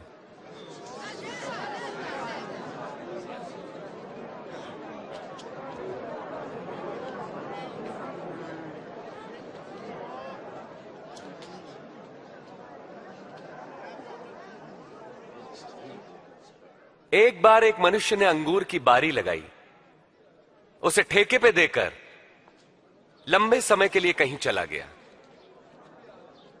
जब अंगूरों को इकट्ठा करने का समय आया तो उसने अपने एक दास को भेजा कि फसल में उसका हिस्सा उससे मिल सके, परंतु ठेकेदारों ने उसे पीटकर खाली हाथ भगा दिया। तब उसने दूसरे दास को भेजा, पर ठेकेदारों ने उसे भी पीटा और अपमानित करके उसे भी खाली हाथ लौटा दिया। तब उसने तीसरे दास को भेजा, किंतु ठेकेदारों ने उसे मार पीट के बाग के बाहर धकेल दिया। तब अंगूर बारी के मालिक ने अपने मन में सोचा, अब मैं क्या करूं?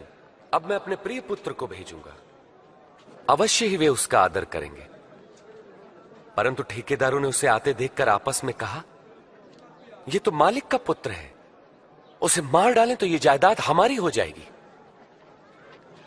हमें और बताएं। उन्होंने उसे बारी के बाहर निकाला और मार डाला। अब देखो मालिक उन ठेकेदारों के साथ क्या करेगा। वो आकर उनको मारेगा और अंगूर की बारी दूसरे को दे देगा। तो इस वचन का क्या अभिप्राय है? जिस पत्थर को राजमिस्त्रियों ने निकम्मा जान नकार दिया, वही पत्थर सबसे श्रेष्ठ सिद्ध हुआ। जो कोई इस पत्थर पर गिरेगा वो चकनाचूर हो जाएगा, और यदि ये पत्थर किसी पर भी गिरेगा तो उसे पीस कर रख देगा। गुरुजी, हम जानते हैं कि आप जो कहते हैं सिखाते हैं वो सही है। हम जानते हैं कि आप मनुष्य के पद पर ध्यान नहीं देते, मगर मनुष्य के लिए परमेश्वर की मर्जी का सत्य सिखाते हैं। बताएं, रोमी सम्राट को कर देना हमारे लिए क्या नियम के अनुसार है या नहीं है? प्रभु सावधान, वो आपको फंसाना चाहते हैं। मुझे एक चांदी का सिक्का दो।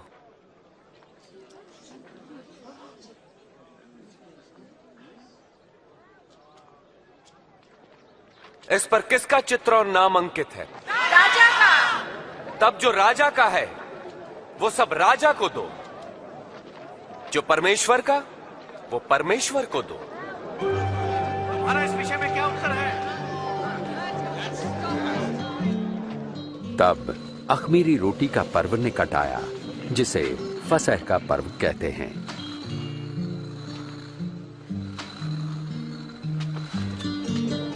और प्रभु यीशु ने शिमोन पतरस और यूहन्ना को फसह का भोजन तैयार करने पहले ही भेज दिया।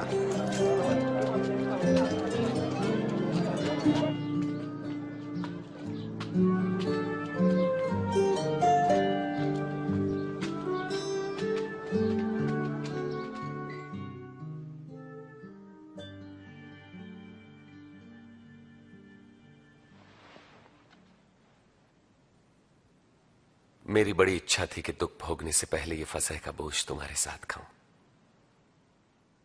मैं तुमसे कहता हूं, परमेश्वर के राज्य में इसका उद्देश्य पूरा न होने तक मैं इसे नहीं खाऊंगा।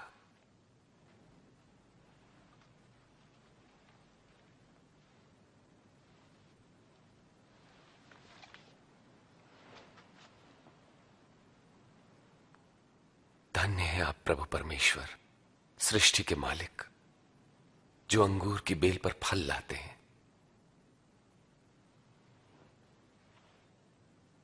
इसे लो और आपस में बांट लो। मैं तुमसे कहता हूं कि जब तक परमेश्वर का राज्य ना आ जाए मैं अंगूर का रस नहीं पीऊंगा।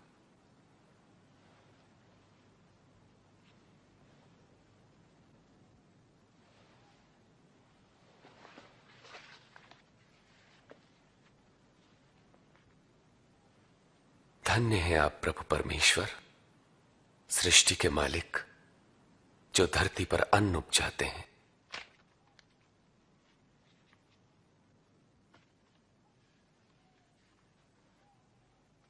यह मेरी देह है जो तुम्हारे लिए दी जाती है। मेरी याद में ऐसा ही किया करो।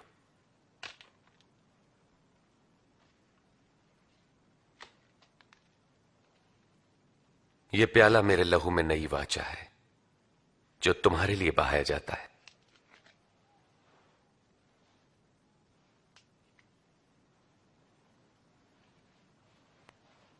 पर देखो, मुझे पकड़वाने वाला मेरे साथ इसी में इस पर है। मेरी मृत्यु तो निश्चित है जैसा कि परमेश्वर ने ठहराया है, पर अफसोस उस पर जो मुझे पकड़वाए। ये नहीं हो सकता, ये कोई नहीं सकता, असंभव। कौन है वो धोखेबाज प्रभु?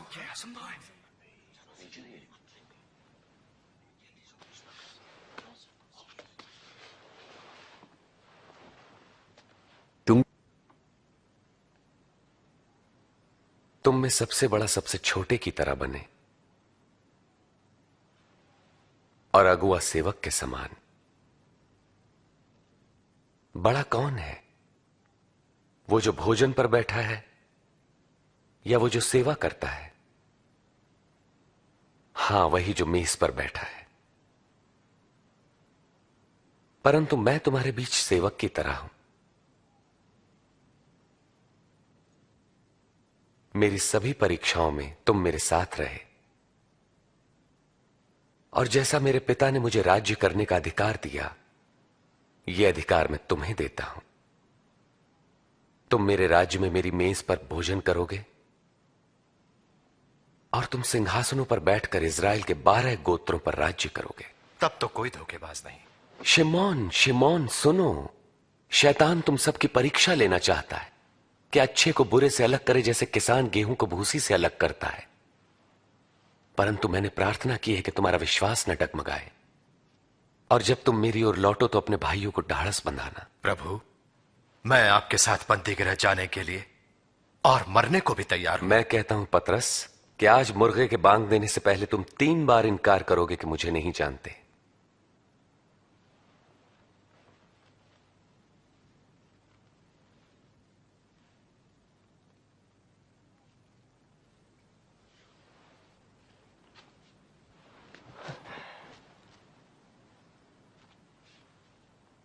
मैंने तुम्हें बिना बटुए, झोली और जूते के भेजा तो कोई कमी हुई? नहीं, कोई कमी नहीं। अब जिसके पास बटुआ या झोला हो वो उसे ले ले, और जिसके पास तलवार ना हो वो अपने कपड़े बेचकर खरीद ले।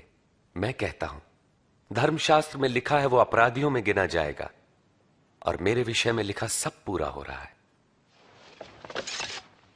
देखिए, यहां तो तलवारें हैं प्रभु।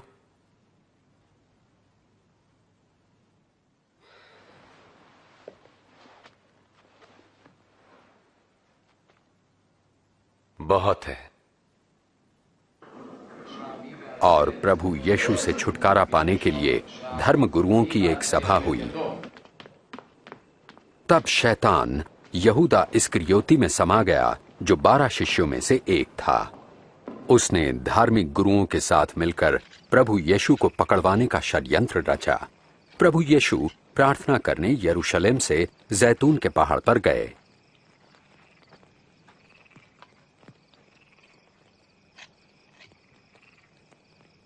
प्रार्थना करो ताकि तुम परीक्षा में न पड़ो।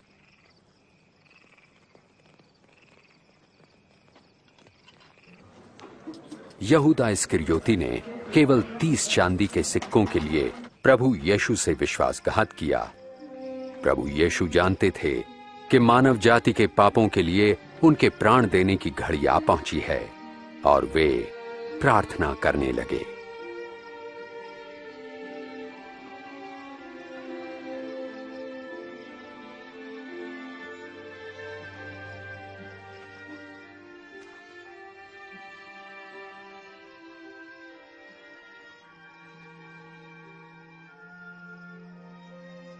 हे पिता, अगर आप चाहें तो ये प्याला मेरे पास से हटा लें, तो भी मेरी नहीं आपकी इच्छा पूरी हो।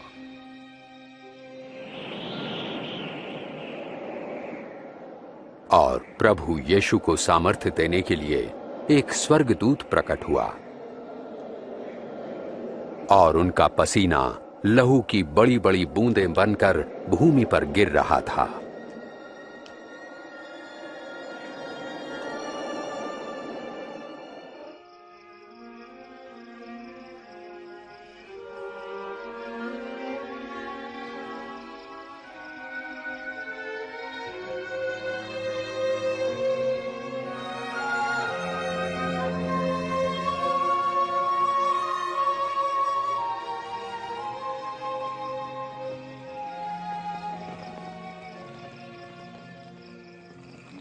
तुम क्यों सो रहे हो? उठो और प्रार्थना करो कि तुम परीक्षा में न पड़ो।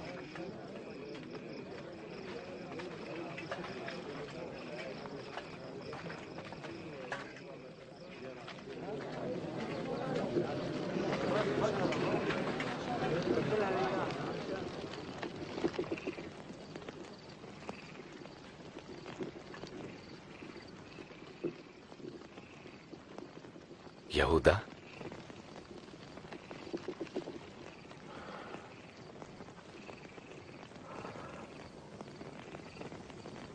क्या तुम चुंबन लेकर मुझे पकड़वा रहे हो? प्रभु, क्या इसे तलवार से मार दें?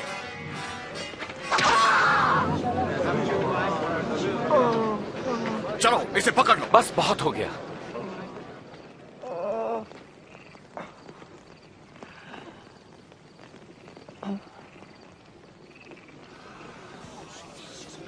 चमत्कार। मुझे डाकू समझकर तुम तलवारें और लाठियां लेकर आए हो। मैं मंदिर में हर दिन तुम्हारे साथ था, तब तुमने मुझे नहीं पकड़ा।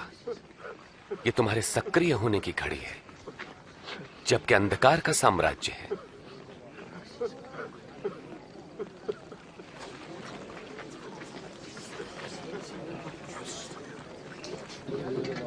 पकड़ लो इसे।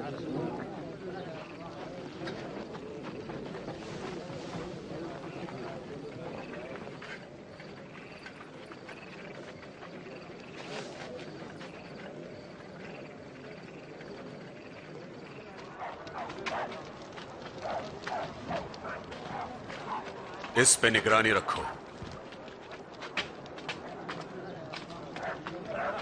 तब सिपाही उन्हें पकड़कर आंगन में लाए और यहूदियों का राजा कहकर उनका ठट्टा करने लगे। अरे राजा के कपड़े तो देखो। बता, अब क्या होने वाला है? क्या तू हमें बचाएगा? ओ महाराज, क्या तू बचाएगा? ये मनुष्य भी यीशु के साथ था? बहन, मैं तो उसे जानता तक नहीं। मैंने दोनों को साथ देखा है।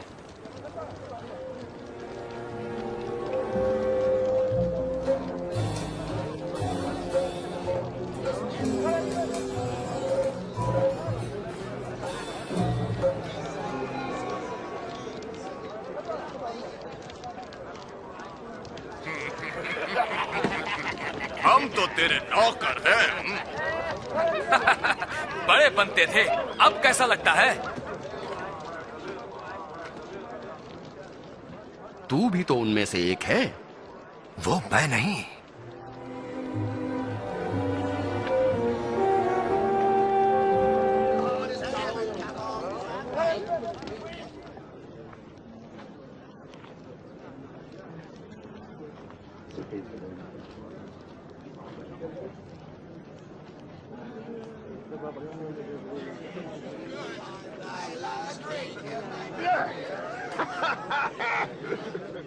इसमें कोई शक नहीं कि ये मनुष्य यीशु के साथ था, क्योंकि ये भी गलील से ही है। अरे होगा। पता नहीं तुम किसके बारे में बात कर रहे हो।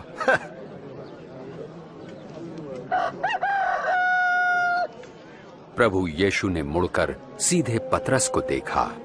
तब पतरस को यीशु की वो बात याद आई कि आज मुर्गे की बांग देने से पहले तुम 3 बार मेरा इनकार करोगे।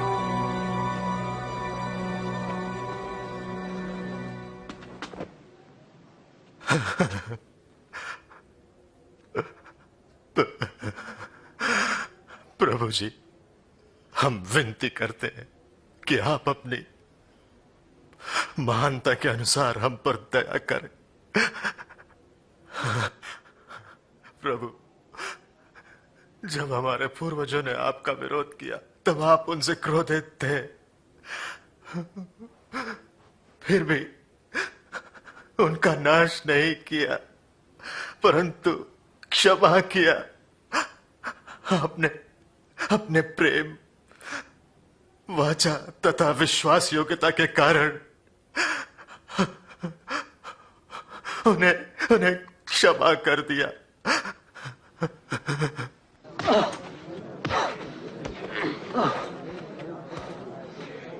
बोल, तुझे किसने मारा? भविष्यवाणी कर, अब तुझे कौन मारेगा? बस करो, ये सब बंद करो, इसे सभा के सामने ले आओ। चल।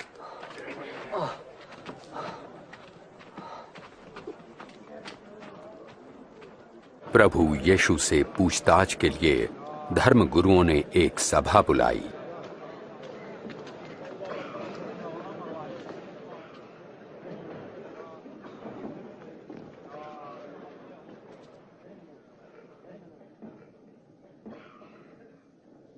हमें बता, क्या तू ही मसीह है?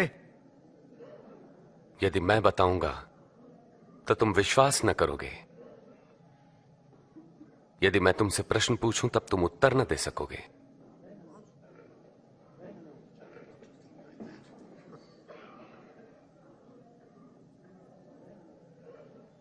लेकिन अब से मैं निश्चय ही सर्वशक्तिमान परमेश्वर के दाहिनी ओर बैठूंगा। तो क्या तू परमेश्वर पुत्र है? हां, मैं हूं। किसने से ये कहने का अधिकार दिया है?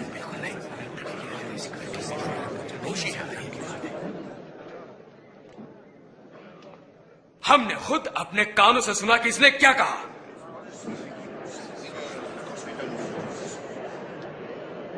हम इसे पिलातुस के पास ले जाएंगे। हाँ हाँ, इसे ले चलो।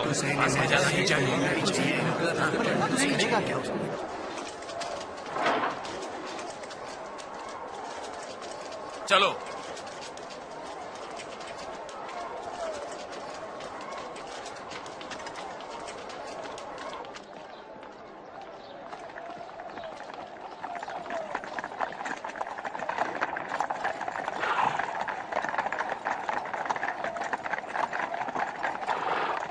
और वे प्रभु यीशु को क्रूर रोमी शासक पिलातुस के पास ले गए, जो हजारों को क्रूस पर चढ़ाने के लिए जिम्मेदार था। इतनी सुबह सुबह तुम लोग मुझसे क्या चाहते हो? हमने इसे लोगों को बहकाते हुए पकड़ा है। इसने मंदिर के बाजार में खलबली मचा दी। इसकी सजा क्या होगी? इसे दंड दो। मैं इस मनुष्य में दंड देने योग्य कोई अपराध नहीं पाता। हमने इसे दोषी पाया। रोमी सम्राट को कर देने को मना करता है, मसीह होने का दावा करता है, और राजा भी। राजा? क्या आप यहूदियों के राजा हैं? तुमने खुद कहा। इसने ये सब गलील में आरंभ किया था, अब यहां भी आ पहुंचा है। गलील में? क्या ये मनुष्य गलीली है? ऐसा है तो इसे राजा हेरोदेस को सौंप देना चाहिए। वो अभी भी यरूशलेम में ही है ना? इसे वहां ले जाओ।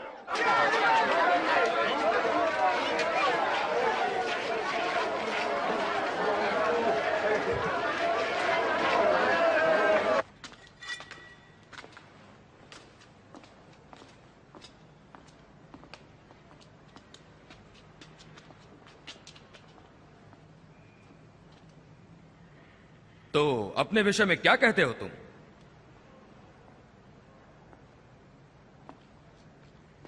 वे कौन है जिन्हें तुम अपना शिष्य कहते हो?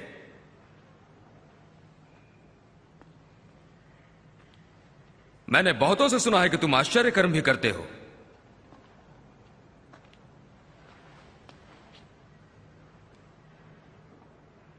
फिर मेरे लिए भी कुछ करो।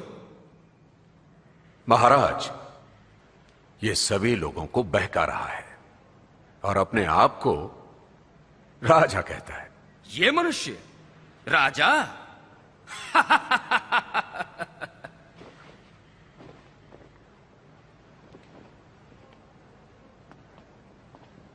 महाराज, इसे खूब पीटो।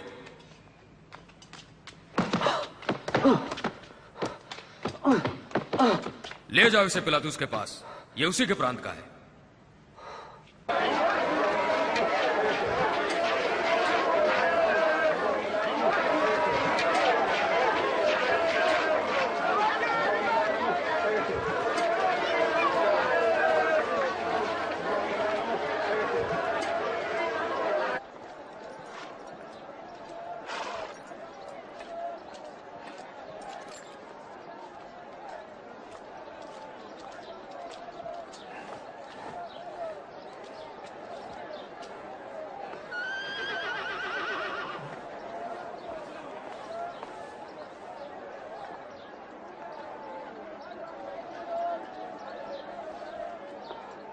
इस व्यक्ति ने मृत्युदंड के योग्य कोई अपराध नहीं किया।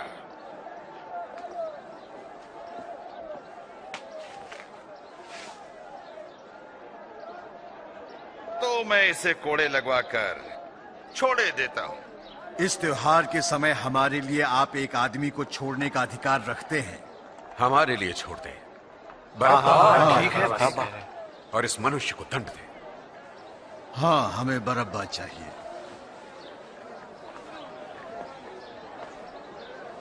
इसे क्रूस पर चढ़ाओ। हाँ, इसे क्रूस पर चढ़ाओ। तुम इसे कोड़े लगाओ।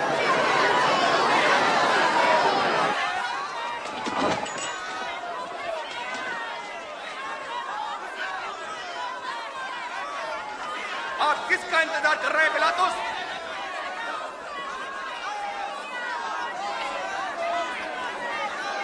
ये यीशु है।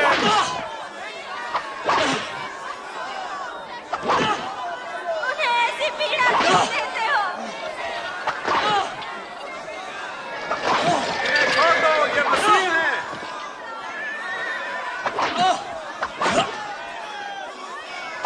ये निर्दोष है।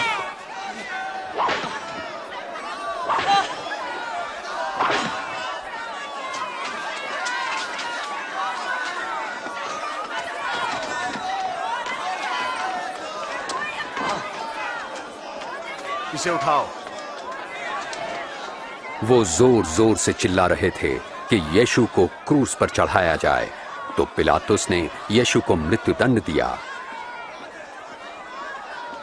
बदले में हत्या और दंगे के लिए बंदी बरअब्बा को रिहा कर दिया गया और क्रूस पर चढ़ाने के लिए यीशु को उनके हवाले कर दिया।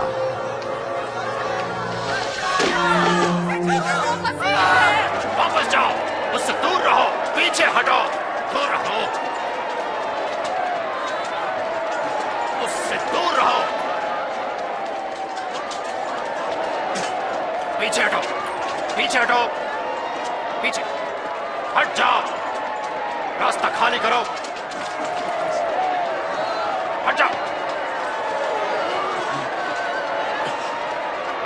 रास्ते में से हट जाओ। मैं जब उठो, उठ जाओ।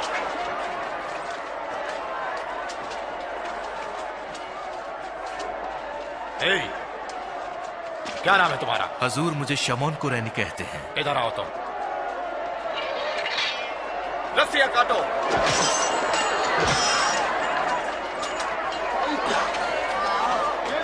तुम इसे उठाओ, तुम आगे चलो।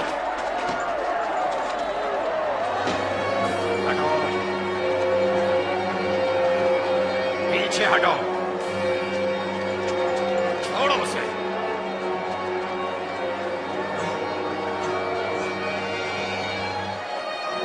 चलो आगे बढ़ते रहो।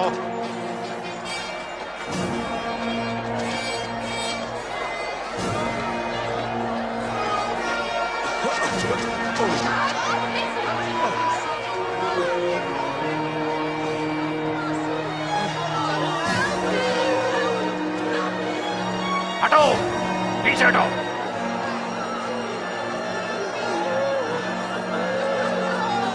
हटो पीछे।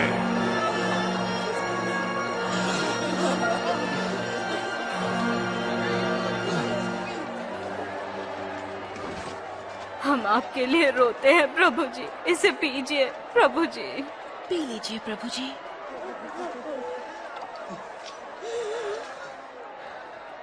यरूशलेम की स्त्रियों, मेरे लिए नहीं, अपने और अपने बच्चों के लिए रो।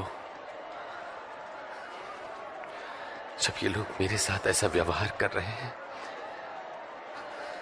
तो तुम्हारे साथ क्या कुछ ना होगा। परमेश्वर आपकी सहायता करे। हम आपके लिए प्रार्थना करेंगे।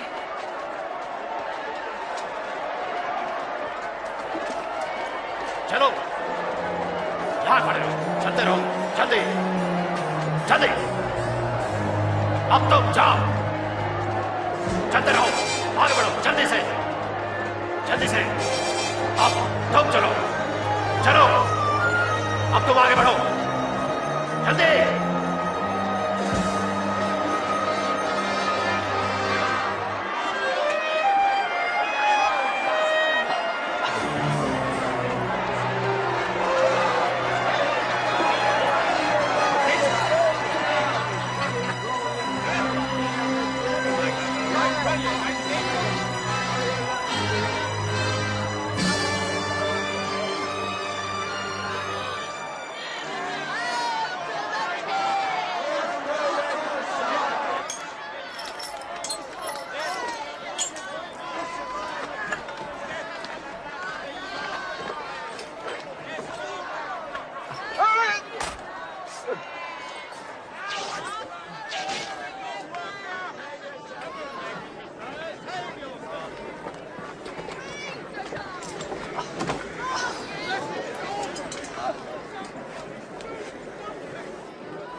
अपना काम करते रहो।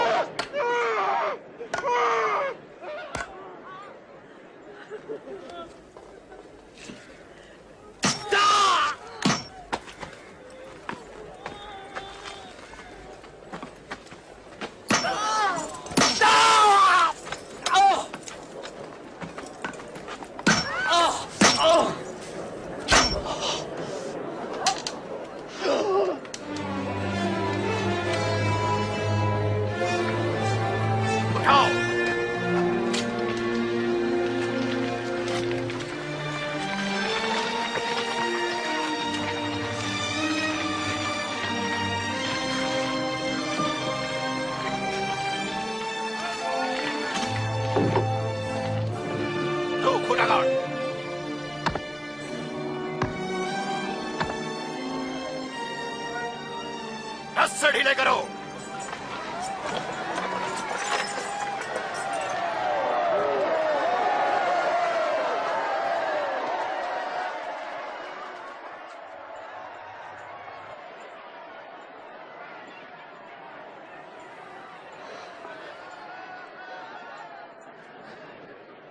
हे पिता, इन्हें क्षमा कर,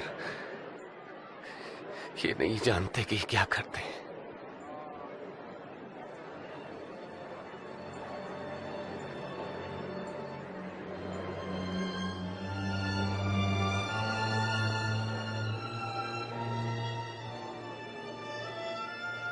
इसने औरों को बचाया, अब अपने को बचाए।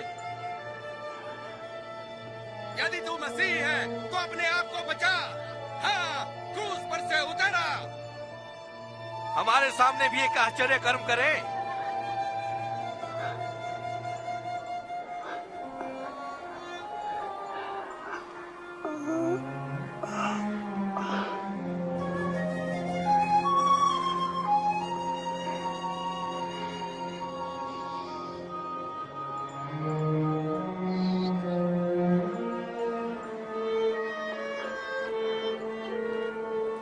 और यीशु को क्रूस पर 2 चोरों के बीच लटकाया गया।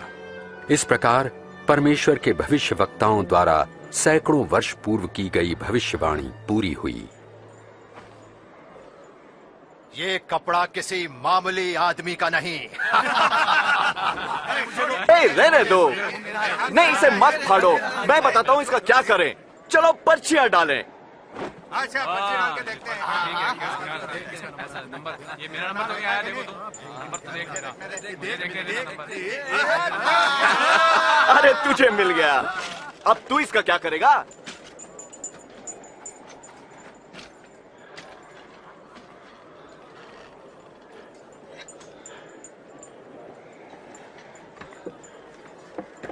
उनके सिर के ऊपर एक तख्ती लटकाई गई जिस पर लिखा था, ये यहूदियों का राजा है।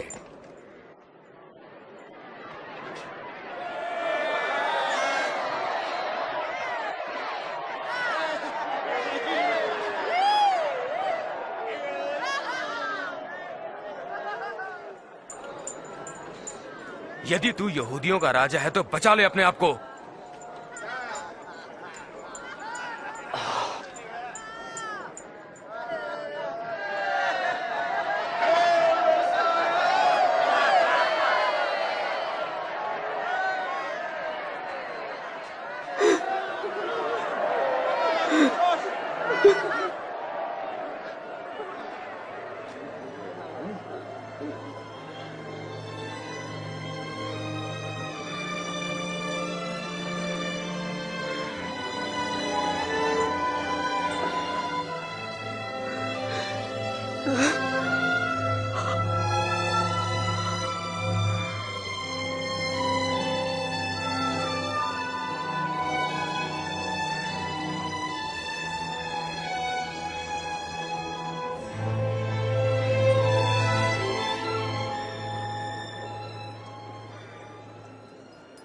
क्यों? तू तो मसीह है ना? फिर हमें और अपने आप को बचा ले। क्या तुम परमेश्वर से नहीं डरते? उनको वही सजा मिल रही है जो हमें मिली, पर इनका तो कोई अपराध नहीं है।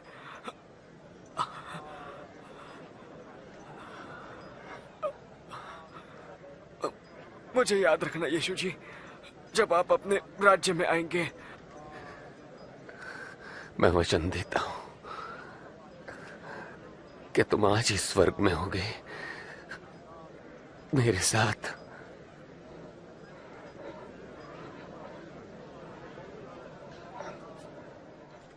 दोपहर हो चुकी थी और 3 घंटे तक सारे देश में अंधकार छाया रहा।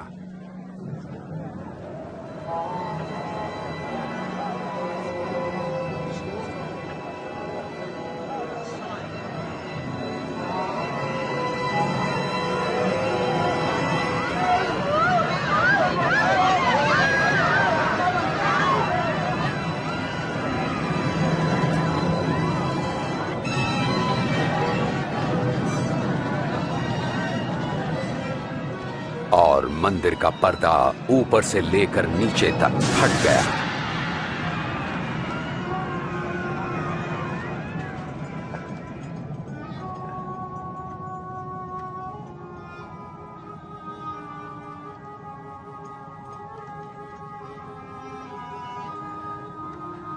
हे पिता,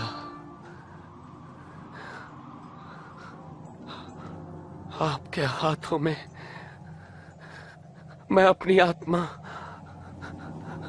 सौंपता हूं।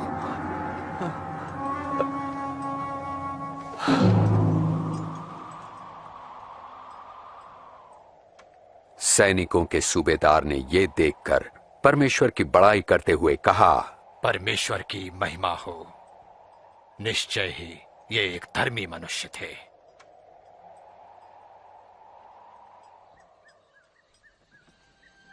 धार्मिक सभा के एक नेक सदस्य अरमतिया के यूसुफ ने, जो इस कार्य से सहमत नहीं था, जाकर पिलातुस से अनुमति ली कि प्रभु यीशु की लोथ को विश्राम के दिन से पहले ही कब्र में रखा जा सके।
क्षमा कीजिए, हम प्रभु की लोथ के पीछे पीछे आ रहे थे।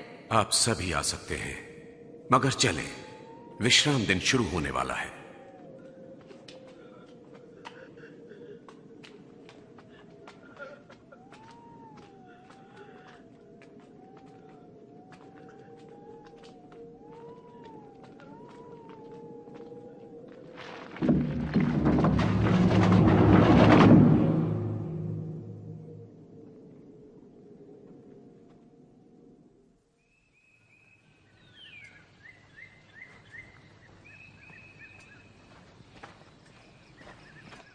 रविवार की सुबह तड़के ही स्त्रियां सुगंधित वस्तुएं तैयार करके कब्र पर आईं। उन्होंने कब्र से पत्थर को लुढ़का हुआ पाया और जब वे अंदर गईं तो प्रभु यीशु की लोथ वहां नहीं थी।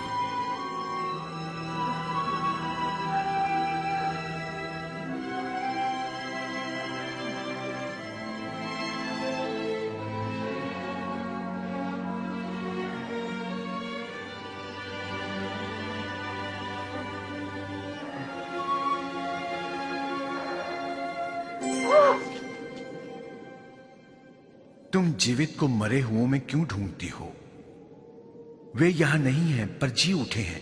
तुम्हें याद है कि गलील में उन्होंने क्या कहा था? वे पापियों के हाथ पकड़वाए जाएंगे, क्रूस पर चढ़ाए जाएंगे और तीसरे दिन जी उठेंगे।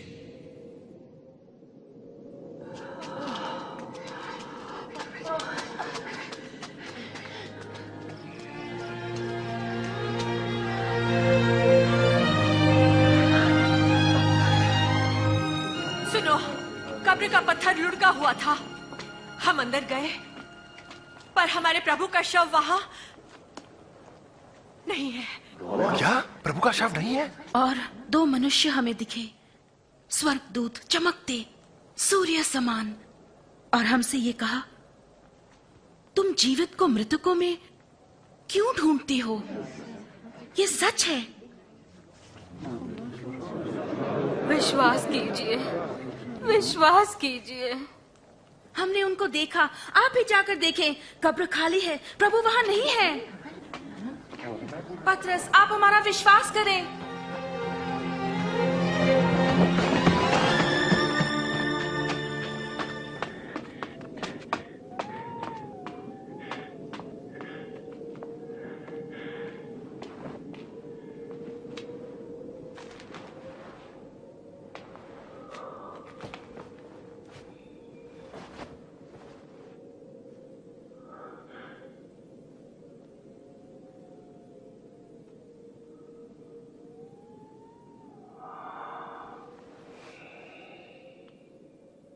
प्रभु यीशु दो शिष्यों पर प्रकट हुए और वे उत्साह भरे अपने साथियों के पास गए।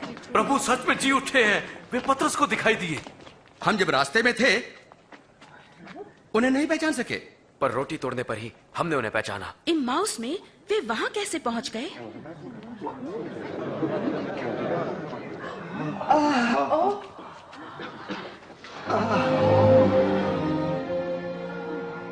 तुम्हें शांति मिले।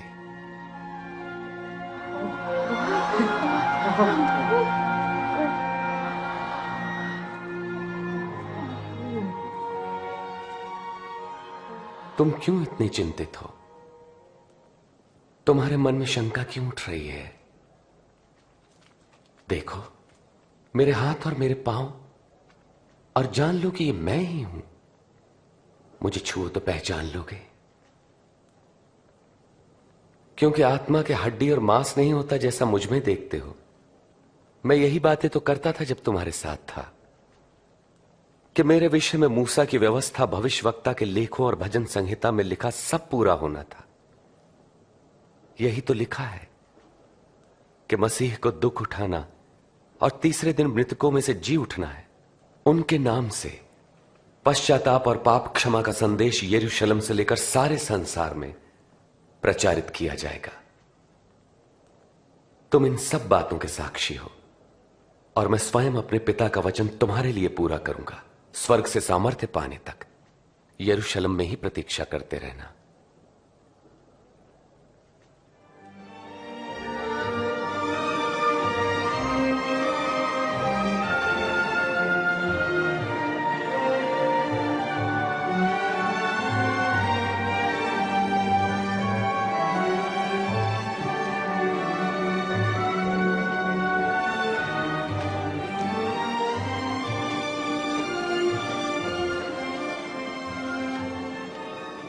परमेश्वर तुम्हारी रक्षा करे और आशीष दे। स्वर्ग और पृथ्वी का सारा अधिकार मुझे दिया गया है, इसलिए जाकर सब जातियों के लोगों को शिष्य बनाओ और उन्हें पिता, पुत्र और पवित्र आत्मा के नाम से बपतिस्मा दो और उन्हें सब बातें जो मैंने तुम्हें आज्ञा दी हैं मानना सिखाओ। और देखो, मैं जगत के अंत तक सदैव तुम्हारे साथ हूं। आमीन।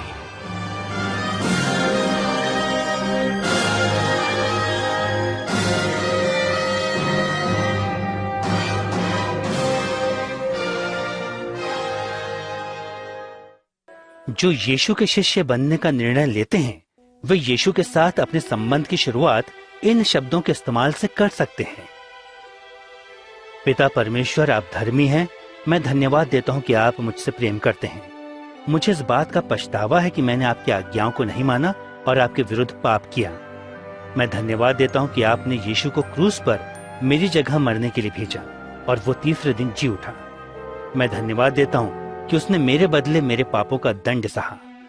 मैं आपके मार्ग पर चलना चाहता हूं और यीशु को अपना उद्धारकर्ता और अपने प्रभु के रूप में ग्रहण करना चाहता हूं। मैं धन्यवाद देता हूं कि आपने मेरे पापों को क्षमा किया है और हमेशा के लिए आपके साथ आपके राज्य में रहने के लिए द्वार खोल दिया है।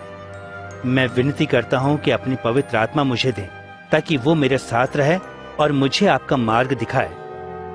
वो मुझे सामर्थ्य दे ताकि मैं अपने पूरे मन से आपसे प्रेम रख सकूं, ताकि मैं ऐसा जीवन जीऊं जो आपको पसंद हो और इस दुनिया में हर जगह लोग आपकी स्तुति करें। आमीन। यीशु ने अपने शिष्यों के बारे में कहा, मेरी भेड़ें मेरा शब्द सुनती हैं और मैं उन्हें जानता हूं और वो मेरे पीछे चलती हैं। यीशु के शिष्य आपस में मिलते हैं, वो हर रोज उससे बातें करते हैं, उसके वचन को पढ़ते हैं, वो हमेशा उसका अनुसरण करते हैं और दूसरों को भी उसके बारे में बताते हैं।